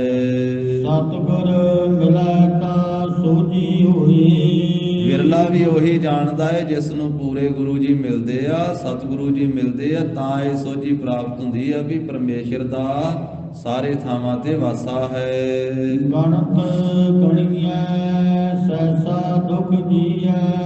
ਮਹਾਰਾਜ ਕਹਿੰਦੇ ਜਿੰਨਾ ਚਿਰ ਇਹ ਗਿਣਤੀਆਂ ਨੂੰ ਗਿਣਦੇ ਰਹੀਏ, ਇਹ ਸਾਹਿਆਂ ਦੀਆਂ ਗਿਣਤੀਆਂ, ਜੋਤਿਸ਼ ਦੀਆਂ ਗਿਣਤੀਆਂ, ਪਤਰੀ ਆਦਿਕ ਦੀਆਂ ਗਿਣਤੀਆਂ, ਚੰਗੇ ਮਾੜੇ ਦਿਨਾਂ ਦੀਆਂ ਗਿਣਤੀਆਂ ਮਿਣਤੀਆਂ, ਜਿੰਨਾ ਚਿਰ ਇਹ ਜੀਵ ਕਰਦੇ ਰਹਿੰਦੇ ਹਨ, ਉਹਨਾਂ ਚਿਰ ਇਹ ਸੰਸੇ ਦਾ ਦੁੱਖ ਹੀ ਜੀਆਂ ਨੂੰ ਵਿਆਪਦਾ, ਜੀਆਂ ਦੀ ਜਿੰਦ ਨੂੰ ਵਿਆਪਦਾ ਹੈ। ਗੁਰ ਕੀ ਸਰਣ ਪਵੈ ਸੁਖ ਥੀਐ। ਤੇ ਜਦੋਂ ਇਹ ਸਾਰੇ ਵਹਿਮ ਭਰਮ ਗਿਣਤੀਆਂ ਮਿਣਤੀਆਂ ਛੱਡ ਕੇ ਤੇ ਗੁਰੂ ਜੀ ਦੀ ਸ਼ਰਨ ਵਿੱਚ ਪੈ ਜਾਂਦੇ ਆ ਜੀਵ, ਤਾਂ ਇਹਨਾਂ ਜੀਵਾਂ ਨੂੰ ਸੁੱਖ ਪ੍ਰਾਪਤ ਹੁੰਦਾ ਹੈ, ਤਾਂ ਚੈਨ ਪ੍ਰਾਪਤ ਹੁੰਦਾ ਹੈ। ਜਿਸ ਵੇਲੇ ਸਤਿਗੁਰੂ ਜੀ ਦੀ ਸ਼ਰਨ ਵਿੱਚ ਆ ਕੇ ਹੱਥ ਜੋੜ ਕੇ ਅੰਦਰੋਂ ਝੁਕ ਕੇ ਤੇ ਬੇਨਤੀ ਕਰਦੇ ਆ ਜੀਵ, ਸਤਿਗੁਰ ਆਇਓ ਸਰਨ ਤੁਹਾਰੀ, ਮਿਲੈ ਸੂਖ ਨਾਮ ਹਰ ਸੋਭਾ, ਚਿੰਤਾ ਲਾਹੇ ਹਮਾਰੀ, ਅਵਰ ਨਾ ਸੂਝੈ ਦੂਜੀ ਠਾਹਰ, ਹਾਰ ਭਰਿਓ ਤੋ ਦੁਆਰੀ, ਲੇਖਾ ਛੋੜਿਆ ਲੇਖਾ ਛੂਟੈ, ਹਮ ਨਿਰਗੁਣ ਲੇਹੋ ਉਬਾਰੀ, ਸਤ ਬਖਸ਼ਿੰਦ ਸਦਾ ਮਿਹਰਵਾਨਾ, ਸਭਨਾ ਦੇ ਆਧਾਰੀ, ਨਾਨਕ ਦਾਸ ਸੰਤ ਪਾਸ਼ੈ ਭਰਿਓ, ਰਾਖ ਲੇਹੋ ਇਹ ਬਾਰੀ। ਮਹਾਰਾਜ ਕਹਿੰਦੇ ਜਦੋਂ ਸਤਿਗੁਰੂ ਜੀ ਦੀ ਸ਼ਰਨ ਵਿੱਚ ਪਈਏ ਤਾਂ ਆਤਮਿਕ ਸੁੱਖ, ਸਦਾ ਦਾ ਸੁੱਖ ਪ੍ਰਾਪਤ ਹੁੰਦਾ ਹੈ। ਕਰ ਅਪਰਾਧ ਸਰਣਮ ਆਇਆ। ਸਤਿਗੁਰੂ ਜੀ ਦੀ ਸ਼ਰਨ ਵਿੱਚ ਪੈ ਕਰਕੇ ਇਸ ਨੂੰ ਇੰਜ ਬੇਨਤੀ ਕਰਨੀ ਚਾਹੀਦੀ ਹੈ ਜੀਵ ਨੂੰ ਕਿ ਹੇ ਸਤਿਗੁਰੂ ਜੀ, ਮੈਂ ਬਹੁਤ ਅਪਰਾਧ ਕੀਤੇ ਹਨ, ਗੁਨਾਹ ਕੀਤੇ ਹਨ, ਪਰ ਹੁਣ ਮੈਂ ਆਪ ਜੀ ਦੀ ਸ਼ਰਨ ਵਿੱਚ ਆਇਆ ਹਾਂ, ਮੇਰੇ ਪਿਛਲੇ ਅਪਰਾਧ ਬਖਸ਼ ਲਓ ਤੇ ਮੈਨੂੰ ਅੱਗੇ ਵਾਸਤੇ ਆਪ ਜੀ ਸਹੀ ਜੀਵਨ ਮਾਰਗ ਬਖਸ਼ਿਸ਼ ਕਰੋ। ਗੁਰ ਹਰਿ ਭੇਟੇ ਪੁਰਬ ਕਮਾਇਆ। ਮਹਾਰਾਜ ਕਹਿੰਦੇ ਭਾਈ ਜੇ ਪੂਰਬਲੇ ਕਰਮਾਂ ਦੀ ਕਮਾਈ ਹੋਵੇ ਤਾਂ ਫਿਰ ਹਰੀ ਸਰੂਪ ਸਤਿਗੁਰੂ ਜੀ ਮਿਲਦੇ ਹਨ, ਤਾਂ ਪੂਰੇ ਸਤਿਗੁਰੂ ਜੀ ਦੇ ਨਾਲ ਮਿਲਾਪ ਹੁੰਦਾ ਹੈ। ਪੂਰਬ ਕਰਮ ਅੰਕੁਰ ਜਬ ਪ੍ਰਗਟੇ, ਭੇਟਿਓ ਪੁਰਖ ਰਸਕ ਬੈਰਾਗੀ ਦੀ ਦਾਤ ਪ੍ਰਾਪਤ ਹੁੰਦੀ ਹੈ। ਗੁਰ ਸਰਣ ਨਾ ਆਈਐ ਬ੍ਰਹਮ ਨਾ ਪਾਈਐ। ਜਿੰਨਾ ਚਿਰ ਗੁਰੂ ਸਾਹਿਬ ਜੀ ਦੀ ਸ਼ਰਨ ਵਿੱਚ ਨਾ ਆਈਏ ਉਹਨਾਂ ਚਿਰ ਫਿਰ ਬ੍ਰਹਮ ਸਰਬ ਵਿਆਪਕ ਨੂੰ ਨਹੀਂ ਪ੍ਰਾਪਤ ਕਰੀਦਾ ਹੈ। ਪਰਮ ਭੁਲਾਈਐ ਜਨਮ ਮਾਰਿਆਈਐ। ਗੁਰੂ ਕੀ ਸ਼ਰਨ ਤੋਂ ਬਿਨਾ ਭਰਮ ਵਿੱਚ ਭੁੱਲੇ ਰਹੀਦਾ ਹੈ। ਇਹ ਫਿਰ ਗਿਣਤੀਆਂ ਮਿਣਤੀਆਂ ਵਿੱਚ ਜੀ ਪਿਆ ਰਹਿੰਦਾ ਹੈ, ਫਿਰ ਜੋਤਸ਼ੀਆਂ ਨੂੰ ਪੁੱਛਦਾ ਰਹਿੰਦਾ ਹੈ, ਫਿਰ ਜਨਮ ਪੱਤਰੀਆਂ ਖੁਲਾਉਂਦਾ ਰਹਿੰਦਾ ਹੈ, ਫਿਰ ਹੱਥ ਵਿਖਾਉਂਦੇ ਰਹਿੰਦਾ ਹੈ, ਰੇਖਾਂ ਵਿਖਾਉਂਦਾ ਰਹਿੰਦਾ ਹੈ। ਭਰਮ ਵਿੱਚ ਭਟਕਣਾ ਵਿੱਚ ਪਿਆ ਹੋਇਆ ਫਿਰ ਇੱਧਰ ਉੱਧਰ ਧੱਕੇ ਖਾਂਦਾ ਰਹਿੰਦਾ ਹੈ। ਤੇ ਗੁਰੂ ਸਾਹਿਬ ਜੀ ਐਸੇ ਹਨ, ਮਹਾਰਾਜ ਸਾਹਿਬ ਸੱਚੇ ਪਾਤਸ਼ਾਹ ਲੇਖ ਵੀ ਬਦਲ ਦਿੰਦੇ। ਗੁਰੂ ਦੀ ਸ਼ਰਨ ਵਿੱਚ ਜਿਹੜੇ ਜਿਹੜੇ ਆਏ ਤਾਂ ਉਹਨਾਂ ਦੇ ਮਹਾਰਾਜ ਸਾਹਿਬ ਜੀ ਨੇ ਕਿਸਮਤ ਹੀ ਬਦਲ ਦਿੱਤੀ, ਲੇਖ ਹੀ ਬਦਲ ਦਿੱਤੇ। ਛੇਵੇਂ ਪਾਤਸ਼ਾਹ ਦੀ ਸ਼ਰਨ ਵਿੱਚ ਮਾਈ ਆਉਂਦੀ ਹੈ, ਮਾਈ ਸੁਲੱਖਣੀ ਇੱਕ ਪੁੱਤ ਮੰਗਦੀ ਹੈ। ਪਹਿਲਾਂ ਮਹਾਰਾਜ ਕਹਿੰਦੇ ਤੇਰੇ ਭਾਗਾਂ ਵਿੱਚ ਹੀ ਨਹੀਂ। ਭਾਈ ਗੁਰਦਾਸ ਸਾਹਿਬ ਜੀ ਨੇ ਆਖਿਆ ਸੀ ਕਿ ਮਾਤਾ ਕਿਉਂ ਰੋਂਦੀ ਹੈ? ਆਖਿਆ ਜੀ ਗੁਰੂ ਘਰ ਦਾ ਆਸਰਾ ਲੈ ਕੇ ਆਈ ਸਾਂ ਵੀ ਘਰੇ ਪੁੱਤ ਨਹੀਂ ਹੈ, ਮੇਰੀ ਵੀ ਜੜ ਲੱਗੀ ਰਵੇ ਸੰਸਾਰ ਵਿੱਚ। ਤੇ ਛੇਵੇਂ ਮਹਾਰਾਜ ਨੇ ਵੀ ਕਹਿ ਦਿੱਤਾ ਤੇਰੇ ਕਰਮਾਂ ਵਿੱਚ ਹੀ ਨਹੀਂ, ਤਾਂ ਰੋ ਰਹੀ ਆ ਵੀ ਗੁਰੂ ਘਰ ਵਿੱਚੋਂ ਵੀ ਨਿਰਾਸੀ ਚੱਲੀ। ਭਾਈ ਸਾਹਿਬ ਗੁਰਦਾਸ ਸਾਹਿਬ ਜੀ ਕਹਿੰਦੇ ਕਿ ਮਾਤਾ ਰੋ ਨਾ, ਜੇ ਗੁਰੂ ਸਾਹਿਬ ਨੇ ਕਹਿ ਦਿੱਤਾ ਤੇਰੇ ਕਰਮਾਂ ਵਿੱਚ ਨਹੀਂ ਤੇ ਫਿਰ ਰੋਣ ਵਾਲੀ ਕਿਹੜੀ ਗੱਲ ਹੈ? ਕਹਿਣ ਲੱਗੀ ਹੋਰ ਮੈਂ ਕੀ ਕਰਾਂ, ਗੁਰੂ ਸਾਹਿਬ ਨੇ ਕਹਿ ਦਿੱਤਾ ਤੇਰੇ ਕਰਮਾਂ ਵਿੱਚ ਹੀ ਨਹੀਂ ਪੁੱਤਰ। ਕਹਿੰਦੇ ਮਾਤਾ ਜੇ ਕਰਮਾਂ ਵਿੱਚ ਨਾ ਵੀ ਹੋਵੇ ਤੇ ਗੁਰੂ ਸਾਹਿਬ ਆਪ ਦੇ ਦਿੰਦੇ ਆ, ਗੁਰੂ ਸਾਹਿਬ ਆਪ ਕਰਮਾਂ 'ਚ ਲਿਖ ਦਿੰਦੇ ਆ। ਤੂੰ ਫੇਰ ਮਹਾਰਾਜ ਸਾਹਿਬ ਨੂੰ ਮਿਲ, ਇੱਕ ਆਪਣੇ ਹੱਥ ਵਿੱਚ ਕਾਗਜ਼ ਕਲਮ ਤੇ ਸ਼ਾਹੀ ਲੈ ਲਵੀਂ ਤੇ ਸਤਿਗੁਰਾਂ ਨੂੰ ਬੇਨਤੀ ਕਰ। ਜੇ ਸਤਿਗੁਰੂ ਫੇਰ ਕਹਿਣਗੇ ਤੇਰੇ ਕਰਮਾਂ ਵਿੱਚ ਨਹੀਂ ਤੇ ਅੱਗੇ ਕਾਗਜ਼ ਰੱਖ ਕਰਕੇ ਤੇ ਕਲਮ ਹੱਥ 'ਚ ਫੜਾ ਦੇਵੀਂ ਵੀ ਪਹਿਲਾਂ ਵੀ ਲਿਖਣ ਵਾਲੇ ਤੁਸੀਂ ਤੇ ਹੁਣ ਵੀ ਲਿਖਣ ਵਾਲੇ ਤੁਸੀਂ, ਲਿਖ ਦਿਓ। ਉਹ ਮਾਈ ਨੇ ਇਸੇ ਤਰ੍ਹਾਂ ਕੀਤਾ। ਇਹ ਰਮਦਾਸ ਦੀ ਗਾਥਾ ਹੈ, ਬਾਬਾ ਬੁੱਢਾ ਸਾਹਿਬ ਜੀ ਦੇ ਅਸਥਾਨ ਤੇ। ਉੱਥੇ ਸੀ ਉਦੋਂ ਛੇਵੇਂ ਪਾਤਸ਼ਾਹ। ਮਾਈ ਨੇ ਮਹਾਰਾਜ ਸਾਹਿਬ ਜੀ ਦੇ ਘੋੜੇ ਦੇ ਸਾਹਮਣੇ ਖਲੋ ਗਈ। ਸਤਿਗੁਰੂ ਜੀ ਘੋੜੇ ਤੇ ਸਵਾਰ ਹੋ ਕੇ ਬਾਹਰ ਜਾ ਰਹੇ ਸਨ। ਬੇਨਤੀ ਕੀਤੀ, ਕਹਿਣ ਲੱਗੇ ਮਾਤਾ ਤੈਨੂੰ ਕੱਲ ਆਖਿਆ ਸੀ ਤੇਰੇ ਕਰਮਾਂ ਵਿੱਚ ਨਹੀਂ। ਅੱਗੇ ਕਾਗਜ਼ੇ ਰੱਖ ਕਰਕੇ ਤੇ ਸ਼ਾਹੀ ਕਲਮ ਫੜਾ ਦਿੱਤੀ। ਆਖਿਆ ਮਹਾਰਾਜ ਜੇ ਪਹਿਲੋਂ ਨਹੀਂ ਕਰਮਾਂ 'ਚ ਤੁਸੀਂ ਲਿਖਿਆ ਤੇ ਹੁਣ ਲਿਖ ਦਿਓ। ਸਤਿਗੁਰੂ ਨਾਲੇ ਹੱਸੇ ਤੇ ਨਾਲੇ ਗਰੀਬ ਨਵਾਜ ਨੇ ਉਹ ਕਲਮ ਫੜ ਕਰਕੇ ਘੋੜੇ ਤੇ ਬੈਠਿਆ ਹੋਇਆ ਹੀ ਸ਼ਾਹੀ ਲਾ ਕੇ ਤੇ ਗਰੀਬ ਨਵਾਜ ਨੇ ਸਾਤਾ ਪਾਇਆ। ਸਾਤਾ ਕਈਆਂ ਨੇ ਲਿਖਿਆ ਵਾ ਵੀ ਮਹਾਰਾਜ ਸਾਹਿਬ ਜੀ ਦਾ ਘੋੜਾ ਹੀ ਲਿਆ ਤੇ ਇੱਕ ਦੀ ਥਾਂ ਤੇ 7 ਪੈ ਗਿਆ, ਪਰ ਘੋੜਾ ਵੀ ਤੇ ਗੁਰੂ ਸਾਹਿਬ ਦੇ ਹੁਕਮ ਦੇ ਵਿੱਚ ਹੀ ਆ ਨਾ। ਜੇ ਮਹਾਰਾਜ ਸਾਹਿਬ ਜੀ ਨਹੀਂ ਚਾਹੁੰਦੇ ਤੇ ਘੋੜਾ ਆਪਣੇ ਆਪ ਕਿੱਧਰ ਸਾਤਾ ਪਵਾ ਸਕਦਾ। ਸਾਤਾ ਪੈ ਵੀ ਜਾਵੇ, ਜੇ ਮਹਾਰਾਜ ਨੇ 7 ਦੇਣੇ ਨਹੀਂ ਤੇ 7 ਕਿਸ ਤਰ੍ਹਾਂ ਮਿਲਨੇ। ਗੁਰੂ ਸਾਹਿਬ ਨੇ ਹੋਰ ਸਾਤਾ ਪਾਇਆ ਇੱਕ ਇਹਦੀ ਥਾਂ ਤੇ। ਕਹਿਣ ਲੱਗੇ ਲੈ ਮਾਈ ਇੱਕ ਪੁੱਤਰ ਲੈਣ ਵਾਸਤੇ ਆਈ ਸੀ ਗੁਰੂ ਨਾਨਕ ਸਾਹਿਬ ਦੇ ਘਰੋਂ, ਤੈਨੂੰ 7 ਪੁੱਤਰ ਮਿਲਣਗੇ। ਤੇ 7 ਮਿਲੇ ਸੀ ਉਸ ਮਾਈ ਨੂੰ, ਕਰਮਾਂ 'ਚ ਹੈ ਨਹੀਂ ਸੀ ਮਹਾਰਾਜ ਨੇ ਕਹਿ ਦਿੱਤਾ। ਪਰ ਜੋ ਕੁਝ ਕਰਮਾਂ ਵਿੱਚ ਨਾ ਹੋਵੇ ਸਤਿਗੁਰੂ ਉਹ ਵੀ ਦੇ ਦਿੰਦੇ ਆ, ਕਿਉਂਕਿ ਸਤਿਗੁਰੂ ਪਰਮੇਸ਼ਰ ਸਰੂਪ ਹਨ। ਇਸ ਕਰਕੇ ਜਿੰਨਾ ਚਿਰ ਜੀਵ ਭਰਮ ਵਿੱਚ ਪਿਆ ਹੋਇਆ ਹੈ ਫਿਰ ਇਹ ਭਟਕਣਾ ਖਾਂਦਾ ਰਹਿੰਦਾ। ਮਹਾਰਾਜ ਕਹਿੰਦੇ ਗੁਰੂ ਕੀ ਸ਼ਰਨ ਵਿੱਚ ਨਾ ਆਈਏ ਤੇ ਬ੍ਰਹਮ ਦੀ ਪ੍ਰਾਪਤੀ ਨਹੀਂ ਹੁੰਦੀ। ਭਰਮ ਭੁਲਾਈਐ ਜਨਮ ਮਾਰੇ ਆਈਐ। ਜੀਵ ਭਰਮ ਵਿੱਚ ਭੁੱਲਿਆ ਰਹਿੰਦਾ ਹੈ, ਜਨਮਦਾ ਹੈ, ਮਰਦਾ ਹੈ, ਆਉਂਦਾ ਜਾਂਦਾ, ਆਵਾਗਮਨ 'ਚ ਪਿਆ ਰਹਿੰਦਾ ਹੈ। ਇਹ ਸਾਰੀ ਭਟਕਣਾ ਗੁਰੂ ਸ਼ਰਨ ਆਉਣ ਤੋਂ ਬਿਨਾਂ ਹੀ ਰਹਿੰਦੀ ਹੈ। ਜਮਦਰ ਬਾਤਾ ਮਨ ਬੇਕਾਰ। ਫਿਰ ਜਮਾਂ ਦੇ ਦਰ ਤੇ ਹੋਏ ਬੰਨਾ ਹੋਇਆ ਜਾਂਦਾ ਹੈ ਤੇ ਇਹ ਵਿਕਾਰਾਂ ਦੇ ਵਿੱਚ ਜੋ ਪਿਆ ਹੋਇਆ ਜੀਵ ਇਹ ਫਿਰ ਮਾਰ ਖਾਂਦਾ ਹੈ ਵਾਰ-ਵਾਰ ਜਮਦੂਤਾਂ ਦੀ। ਵਿਕਾਰਾਂ ਵਿੱਚ ਜੰਮਦਾ ਮਰਦਾ, ਵਿਕਾਰਾਂ ਵਿੱਚ ਪੈਣ ਕਰਕੇ ਇਹਨੂੰ ਜੰਮਣਾ ਮਰਨਾ ਪੈਂਦਾ ਹੈ। ਜਮਦੂਤਾਂ ਦੀ ਮਾਰ ਸਹਿਣੀ ਪੈਂਦੀ। ਗੁਰੂ ਕੀ ਸ਼ਰਨ ਤੋਂ ਬਿਨਾ ਇਹ ਭਟਕਣਾ ਵਿੱਚ ਪਿਆ ਰਹਿੰਦਾ ਹੈ। ਇਹਦੀ ਭਟਕਣਾ ਜਾਂਦੀ ਨਹੀਂ ਹੈ। ਭਟਕਣਾ ਉਦੋਂ ਹੀ ਜਾਂਦੀ ਹੈ ਜਦੋਂ ਗੁਰੂ ਕੀ ਸ਼ਰਨ ਵਿੱਚ ਆਵੇ। ਨਾ ਹਿਰਦੈ ਨਾਮ ਨਾ ਸ਼ਬਦ ਆਚਾਰ। ਤੇ ਐਸੇ ਜੀਵ ਦੇ ਮਹਾਰਾਜ ਕਹਿੰਦੇ ਨਾ ਹਿਰਦੇ ਵਿੱਚ ਨਾਮ ਵਸਦਾ ਹੈ ਤੇ ਨਾ ਉਹ ਸ਼ਬਦ ਦੀ ਵਿਚਾਰ ਹੀ ਕਰਦਾ ਹੈ, ਉੱਚਾ ਆਚਰਣ ਵੀ ਨਹੀਂ ਬਣਾਉਂਦਾ। ਜਿਹੜਾ ਭਰਮ ਵਿੱਚ ਪਿਆ ਹੋਇਆ ਹੈ ਜੋਤਸ਼ੀਆਂ ਕੋਲੇ ਜਾਂਦਾ ਹੈ ਉਹ ਭਟਕਦਾ ਰਹਿੰਦਾ ਹੈ। ਉਹਦੇ ਹਿਰਦੇ ਵਿੱਚ ਨਾਮ ਦਾ ਵਾਸਾ ਨਹੀਂ ਹੁੰਦਾ ਹੈ, ਉਹ ਸ਼ਬਦ ਨਾਲ ਨਹੀਂ ਜੁੜਦਾ ਹੈ, ਉਹਦਾ ਆਚਰਣ ਉੱਚਾ ਨਹੀਂ ਹੁੰਦਾ ਹੈ। ਇੱਕ ਪਾਨੀ ਪੰਡਤ ਮਿਸਰ ਕਹਾਵੈ। ਸਤਿਗੁਰੂ ਕਹਿੰਦੇ ਸੰਸਾਰ ਵਿੱਚ ਇੱਕ ਆਪਣੇ ਆਪ ਨੂੰ ਪਾਧੇ ਕਹਾਉਂਦੇ ਆ, ਇੱਕ ਪੰਡਤ ਕਹਾਉਂਦੇ ਆ, ਇੱਕ ਮਿਸਰ ਕਹਾਉਂਦੇ ਆ। ਇੱਕ ਮਿਸਰ ਜਾਤੀ ਦੇ ਪੰਡਤ ਕਹਾਉਂਦੇ ਆਪਣੇ ਆਪ। ਇੱਕ ਜਿਹੜੇ ਪਾਧੇ ਪੜਾਉਣ ਵਾਲੇ ਜਿਹੜੇ ਹਨ ਉਹ ਆਪਣੇ ਆਪ ਨੂੰ ਪਾਧੇ ਕਹਾਉਂਦੇ ਹਨ। ਪੜਾਉਣ ਵਾਲੇ ਜਿਹੜੇ ਵਿਦਿਆ ਪੜਾਉਂਦੇ ਤੇ ਇੱਕ ਜਿਹੜੇ ਪੰਡਤ ਉਹ ਜੋ ਜੋਤਿਸ਼ ਦੀ ਵਿਚਾਰ ਕਰਦੇ ਹਨ ਜਾਂ ਸਾਹੇ ਆਦਿਕ ਸੋਧਦੇ ਆ, ਜਨਮ ਪੱਤਰੀ ਬਣਾਉਂਦੇ, ਉਹ ਆਪਣੇ ਆਪ ਨੂੰ ਪੰਡਤ ਕਹਾਉਂਦੇ। ਜਾਂ ਇਸੇ ਪ੍ਰਕਾਰ ਧਰਮ ਗ੍ਰੰਥਾਂ ਦੀ ਵਿਆਖਿਆ ਕਰਦੇ, ਵੇਦਾਂ ਸ਼ਾਸਤਰਾਂ ਸਿਮਰਤੀਆਂ ਦੀ, ਉਹ ਪੰਡਤ ਕਹਾਉਂਦੇ ਆਪਣੇ ਆਪ ਨੂੰ।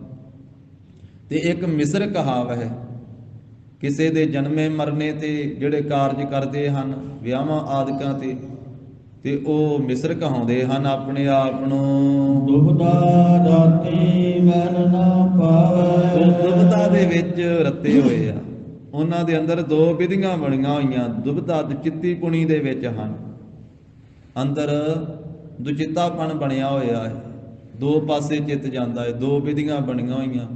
ਉਹ ਵਾਹਿਗੁਰੂ ਪਰਮੇਸ਼ਰ ਦੇ ਮਹਿਲ ਨੂੰ ਸਰੂਪ ਨੂੰ ਨਹੀਂ ਪ੍ਰਾਪਤ ਕਰਦੇ। ਜਿਸ ਗੁਰ ਪ੍ਰਸਾਦੀ ਨਾਮ ਆਧਾਰ। ਸਤਿਗੁਰੂ ਕਹਿੰਦੇ ਭਾਈ ਜਿਸ ਜੀਵ ਦੇ ਉੱਤੇ ਗੁਰੂ ਕੀ ਹੋਵੇ ਕਿਰਪਾ ਉਸ ਨੂੰ ਨਾਮ ਦਾ ਆਸਰਾ ਮਿਲਦਾ ਹੈ। ਜਿਸ ਜੀਵ ਤੇ ਗੁਰੂ ਕੀ ਪ੍ਰਸਾਦੀ ਕਿਰਪਾ ਹੁੰਦੀ ਹੈ ਉਹ ਨਾਮ ਨਾਲ ਜੁੜਦਾ ਹੈ, ਉਹ ਨਾਮ ਦੇ ਆਸਰੇ ਤੇ ਰਹਿੰਦਾ ਹੈ। ਉਹ ਕਿਸੇ ਜੋਤਸ਼ੀ ਦਾ ਆਸਰਾ ਨਹੀਂ ਭਾਲਦਾ, ਉਹ ਕਿਸੇ ਜਨਮ ਪੱਤਰੀ ਦਾ, ਕਿਸੇ ਸਾਹੇ ਦਾ, ਕਿਸੇ ਜੋਤਸ਼ੀ ਦਾ ਆਸਰਾ ਨਹੀਂ ਉਸ ਨੂੰ। ਉਹ ਗੁਰੂ ਕੀ ਕਿਰਪਾ ਵਾਲਾ ਨਾਮ ਦੇ ਆਸਰੇ ਤੇ ਜਿਉਂਦਾ ਹੈ। ਕੋਟ ਬੰਦੇ ਕੋ ਜਨ ਆਪਾਰ। ਪਰ ਮਹਾਰਾਜ ਕਹਿੰਦੇ ਐਸਾ ਜਨ ਜਿਹੜਾ ਕੋਈ ਕਰੋੜਾਂ ਵਿੱਚੋਂ ਇੱਕ ਹੈ, ਨਹੀਂ ਤੇ ਬਹੁਤੇ ਤੇ ਤੁਰੇ ਫਿਰਦੇ ਜੋਤਸ਼ੀਆਂ ਵੱਲੇ। ਕਰੋੜਾਂ ਚੋਂ ਕੋਈ ਵਿਰਲਾ ਹੈ। ਕੋਟ ਮੱਧੇ ਕੋ ਜਨ, ਕੋਈ ਜਨ ਹੈ ਕਰੋੜਾਂ ਚੋਂ ਜਿਹੜਾ ਆਪਾਰ ਪਰਮੇਸ਼ਰ ਨਾਲ ਜੁੜਿਆ ਹੋਇਆ ਹੈ। ਅਪਾਰ ਜੀ ਦਾ ਪਾਰਾਵਾਰ ਨਹੀਂ ਵਾਹਿਗੁਰੂ ਦਾ, ਪਰਮੇਸ਼ਰ ਦਾ ਕੋਈ ਪਾਰਾਵਾਰ ਨਹੀਂ ਹੈ। ਉਸ ਪਾਰਾਵਾਰ ਤੋਂ ਰਹਿਤ ਵਾਹਿਗੁਰੂ ਨਾਲ ਜਿਹੜਾ ਜੁੜਿਆ ਹੋਇਆ, ਮਹਾਰਾਜ ਕਹਿੰਦੇ ਕਰੋੜਾਂ ਚੋਂ ਕੋਈ ਹੈ। ਭਗਤ ਕਬੀਰ ਸਾਹਿਬ ਜੀ ਨੇ ਆਖਿਆ ਕੋਈ ਇੱਕ ਅੱਧਾ ਹੈ ਐਸਾ। ਕਬੀਰ ਐਸਾ ਏਕ ਆਦ ਜੋ ਜੀਵਤ ਮਿਰਤਕ ਹੋਏ, ਨਿਰਭੈ ਹੋਏ ਕੈ ਗੁਣ ਰਵੈ, ਜਤ ਪੇਖੋ ਤਤ ਸੋਏ। ਇੱਕ ਪੂਰਾ ਗਿਆਨਵਾਨ ਤੇ ਅੱਧਾ ਜਗਿਆਸੂ। तो ऐसे कोई विरले विरले हन, जग में ही उत्तम काटिया है, विरले के एक बुरा भला सत एक ते जेड़ा ऐसा है गुरमुख सोझी वाला वाहिगुरु दा सेवक। गरीब नवाज कहते ओदी अवस्था ये हुंदी है कि संसार विच भावें कोई बुरा है भावें भला है जीव, एक बुरा भला सच एक है। ਉਹ ਜਿਹੜਾ ਸੱਚ ਸਰੂਪ ਪਰਮੇਸ਼ਰ ਇੱਕ ਹੈ ਨਾ, ਉਹ ਇੱਕੋ ਇੱਕ ਹੀ ਸਾਰਿਆਂ ਦੇ ਵਿੱਚ ਵਰਤ ਰਿਹਾ। ਬੁਰਿਆਂ ਦੇ ਵਿੱਚ ਵੀ ਉਸੇ ਦੀ ਚੇਤਨ ਕਲਾ ਹੈ, ਭਲਿਆਂ ਦੇ ਵਿੱਚ ਵੀ ਉਸੇ ਦੀ ਚੇਤਨ ਕਲਾ ਹੈ। ਉਹ ਸਾਰਿਆਂ ਦੇ ਵਿੱਚ ਇੱਕ ਨੂੰ ਹੀ ਵੇਖਦਾ। ਜਿਵੇਂ ਭਾਈ ਕਨ੍ਹਈਆ ਜੀ, ਉਹ ਸਿੰਘਾਂ ਨੂੰ ਤਾਂ ਜਲ ਛਕਾਉਣਾ ਹੀ ਛਕਾਉਣਾ ਸੀ, ਤੁਰਕਾਂ ਨੂੰ ਵੀ ਜਲ ਛਕਾਈ ਜਾਂਦੇ, ਪਹਾੜੀਆਂ ਨੂੰ ਵੀ ਜਲ ਛਕਾਈ ਜਾਂਦੇ। ਸ਼ਿਕਾਇਤ ਲੱਗੀ, ਕਲਗੀਧਰ ਪਾਤਸ਼ਾਹ ਨੇ ਬੁਲਾਇਆ ਤੇ ਕਹਿੰਦੇ ਮਹਾਰਾਜ ਮੈਨੂੰ ਤਾਂ ਕੋਈ ਦੂਸਰਾ ਦਿਸਦਾ ਹੀ ਨਹੀਂ, ਸਾਰਿਆਂ ਵਿੱਚ ਤੁਸੀਂ ਦਿਸਦੇ ਹੋ। ਤੇ ਆਪ ਜੀ ਦਾ ਹੀ ਉਪਦੇਸ਼ ਹੈ, ਸਾਰਿਆਂ ਵਿੱਚ ਮਹਾਰਾਜ ਇੱਕੋ ਹੀ ਜੋਤ ਹੈ। ਇਸ ਕਰਕੇ ਮੈਂ ਦੁਸ਼ਮਣ ਨੂੰ ਪਾਣੀ ਨਹੀਂ ਪਿਆਉਂਦਾ, ਮੈਂ ਤਾਂ ਪਿਆਸੇ ਨੂੰ ਪਾਣੀ ਪਿਆਉਣਾ, ਜਿਹੜਾ ਪਾਣੀ ਮੰਗਦਾ ਉਹਨੂੰ ਪਾਣੀ ਪਿਆਈ ਜਾਂਦਾ। ਇਹ ਦ੍ਰਿਸ਼ਟੀ ਭਾਈ ਕਨ੍ਹਈਆ ਜੀ ਨੂੰ ਬ੍ਰਹਮ ਦ੍ਰਿਸ਼ਟੀ ਪ੍ਰਾਪਤ ਹੋਈ ਸੀ। ਤੇ ਕਲਗੀਧਰ ਪਾਤਸ਼ਾਹ ਨੇ ਘੁੱਟ ਕੇ ਛਾਤੀ ਨਾਲ ਲਾਇਆ ਤੇ ਨਾਲੇ ਗਰੀਬ ਨਵਾਜ ਸਾਹਿਬ ਨੇ ਮਲਮ ਪੱਟੀ ਵੀ ਦਿੱਤੀ। ਆਖਿਆ ਭਾਈ ਕਨ੍ਹਈਆ ਜਿੱਥੇ ਜਲ ਛਕਾਉਣਾ ਉੱਥੇ ਜ਼ਖਮਾਂ ਦੇ ਉੱਤੇ ਆ ਮਲਮ ਲਾ ਕੇ ਪੱਟੀ ਵੀ ਕਰ ਦਿਆ ਕਰ। ਤੋ ਐਸੀ ਖੁਸ਼ੀ ਕੀਤੀ ਭਾਈ ਕਨ੍ਹਈਆ ਜੀ ਤੋਂ। ਫਿਰ ਸੇਵਾ ਪੰਥੀ ਸੰਪਰਦਾ ਚੱਲੀ। ਤਾਂ ਮਹਾਰਾਜ ਕਹਿੰਦੇ ਉਹਨਾਂ ਗੁਰਮੁਖਾਂ ਦੀ ਜੋ ਕਰੋੜਾਂ ਚੋਂ ਕੋਈ ਵਿਰਲੇ ਆ, ਉਹ ਇੱਕ ਨੂੰ ਹੀ ਵੇਖਦੇ ਸਾਰਿਆਂ ਵਿੱਚ। ਗੁਰਮੁਖ ਵਿਰਲੀ ਏਕੋ ਜਾਣਿਆ, ਬੂਝ ਗਿਆਨੀ ਸਤਿਗੁਰ ਕੀ ਟੇਕੈ। हे ਗਿਆਨੀ, हे ਗਿਆਨਵਾਨ ਜੀਵ, ਇਸ ਗੱਲ ਨੂੰ ਬੂਝ ਸਮਝ। ਕਿਵੇਂ ਸਮਝੇਗਾ? ਸਤਿਗੁਰੂ ਜੀ ਦੀ ਟੇਕ ਲੈ ਕੇ, ਸਤਿਗੁਰਾਂ ਦੀ ਟੇਕ ਨਾਲ ਉਸ ਇੱਕ ਨੂੰ ਸਮਝਣਾ ਕਰ ਜੋ ਇੱਕ ਹੋ ਕਰਕੇ ਸਾਰੀ ਅਨੇਕਤਾਈ ਦੇ ਵਿੱਚ ਵਿਆਪਕ ਹੈ। ਗੁਰਮੁਖ ਵਿਰਲੀ ਏਕੋ ਜਾਣਿਆ। ਮਹਾਰਾਜ ਕਹਿੰਦੇ ਕਿਸੇ ਵਿਰਲੀ ਜਿੰਦ ਨੇ, ਕਿਸੇ ਵਿਰਲੇ ਗੁਰਮੁਖ ਨੇ ਉਸ ਇੱਕ ਨੂੰ ਜਾਣਿਆ, ਇੱਕ ਨੂੰ ਸਮਝਿਆ ਹੈ। ਆਵਣ ਜਾਣਾ ਮੇਟ ਸਮਾਇਆ ਸਮਾਣਿਆ। ਫਿਰ ਉਹਦਾ ਆਉਣਾ ਤੇ ਜਾਣਾ ਮਿਟ ਗਿਆ ਹੈ। ਜਿਸ ਨੇ ਇੱਕ ਨੂੰ ਜਾਣਿਆ ਤੇ ਉਹ ਫਿਰ ਆਉਣਾ ਜਾਣਾ ਆਪਣਾ ਮੇਟ ਕੇ ਇੱਕ ਵਿੱਚ ਸਮਾ ਗਿਆ। ਭਗਤ ਕਬੀਰ ਸਾਹਿਬ ਜੀ ਨੇ ਜਾਣਿਆ ਤੇ ਉਹਨਾਂ ਕਹਿ ਦਿੱਤਾ, ਅਵਲ ਅੱਲਾਹ ਨੂਰ ਉਪਾਇਆ ਕੁਦਰਤ ਕੇ ਸਭ ਬੰਦੇ, ਏਕ ਨੂਰ ਤੇ ਸਭ ਜਗ ਉਪਜਿਆ ਕੌਣ ਭਲੇ ਕੋ ਮੰਦੇ। ਲੋਗਾ ਭਰਮਣਾ ਭੂਲਹੁ ਭਾਈ, ਖਾਲਕ ਖਲਕ ਖਲਕ ਮਹਿ ਖਾਲਕ ਪੂਰ ਰਹਿਓ ਸਰਬ ਠਾਈ। ਜਿਨ ਕੈ ਹਿਰਦੈ ਏਕੰਕਾਰ। ਇਹ ਭਾਈ ਜਿਨ੍ਹਾਂ ਦੇ ਹਿਰਦੇ ਵਿੱਚ ਇੱਕ ਪਰਮੇਸ਼ਰ ਵਾਹਿਗੁਰੂ ਜੀ ਵਸਦੇ ਹਨ। ਸਰਬ ਗੁਣੀ ਸਾਚਾ ਵਿਚਾਰ। ਜੋ ਸਾਰੇ ਗੁਣਾਂ ਦੇ ਮਾਲਕ ਆ ਪਰਮੇਸ਼ਰ ਵਾਹਿਗੁਰੂ ਜੀ, ਉਸ ਸਰਬ ਗੁਣੀ ਦਾ, ਸਾਰੇ ਗੁਣਾਂ ਵਾਲੇ ਦਾ ਸੱਚਾ ਵਿਚਾਰ ਉਹ ਗੁਰਮੁਖ ਕਰਦੇ ਹਨ। ਗੁਰ ਕੈ ਭਾਣਾ ਕਰਮ ਕਮਾਵੈ। ਗੁਰੂ ਸਾਹਿਬ ਜੀ ਦੇ ਭਾਣੇ ਵਿੱਚ ਚੱਲਦੇ ਆ ਤੇ ਭਾਣੇ ਵਿੱਚ ਚੱਲ ਕਰਕੇ ਚੰਗੇ ਸ਼ੁਭ ਕਰਮ ਕਮਾਉਂਦੇ, ਨਿਸ਼ਕਾਮ ਕਰਮ ਕਮਾਉਂਦੇ ਹਨ। ਨਾਨਕ ਸਾਚੇ ਸਾਚ ਸਮਾਵੈ। ਉਸ ਸੱਚੇ ਦੇ ਨਾਮ ਨੂੰ ਜਪ ਕਰਕੇ ਉਸ ਸੱਚ ਸਰੂਪ ਦੇ ਵਿੱਚ ਲੀਨ ਹੋ ਜਾਂਦੇ ਆ, ਸਮਾ ਜਾਂਦੇ ਹਨ। ਗਰੀਬ ਨਵਾਜ ਸਾਹਿਬ ਜੀ ਨੇ ਕਿਰਪਾ ਕੀਤੀ, ਪਵਿੱਤਰ ਉਪਦੇਸ਼ ਬਖਸ਼ਿਆ। ਜਗਤ ਗੁਰੂ ਜੀ ਦੀ ਅੰਮ੍ਰਿਤ ਬਾਣੀ ਦੀ ਵਿਚਾਰ ਸਾਂਝੀ ਕਰਦਿਆਂ ਹੋਈਆਂ ਭੁੱਲਾਂ ਚੁੱਕਾਂ ਦੀ ਸਤਿਗੁਰੂ ਜੀ ਗੁਰ ਸੰਗਤ ਜੀ ਖਿਮਾ ਦੇਣੀ। ਦੇਹੋ ਸੱਜਣ ਅਸੀਸ ਅੜੀਆਂ, ਜਿਉ ਹੋਵੈ ਸਾਹਿਬ ਸਿਉ ਮੇਲ। ਜਿਨ ਕੈ ਹਿਰਦੈ ਏਕੰਕਾਰ। ਸਰਬ ਗੁਣੀ ਸਾਚਾ ਵਿਚਾਰ, ਗੁਰ ਕੈ ਭਾਣੈ ਕਰਮ ਕਮਾਵੈ। ਨਾਨਕ ਸਾਚੇ ਸਾਚ ਸਮਾਵੈ। ਵਾਹਿਗੁਰੂ ਜੀ ਕਾ ਖਾਲਸਾ, ਵਾਹਿਗੁਰੂ ਜੀ ਕੀ ਫਤਿਹ।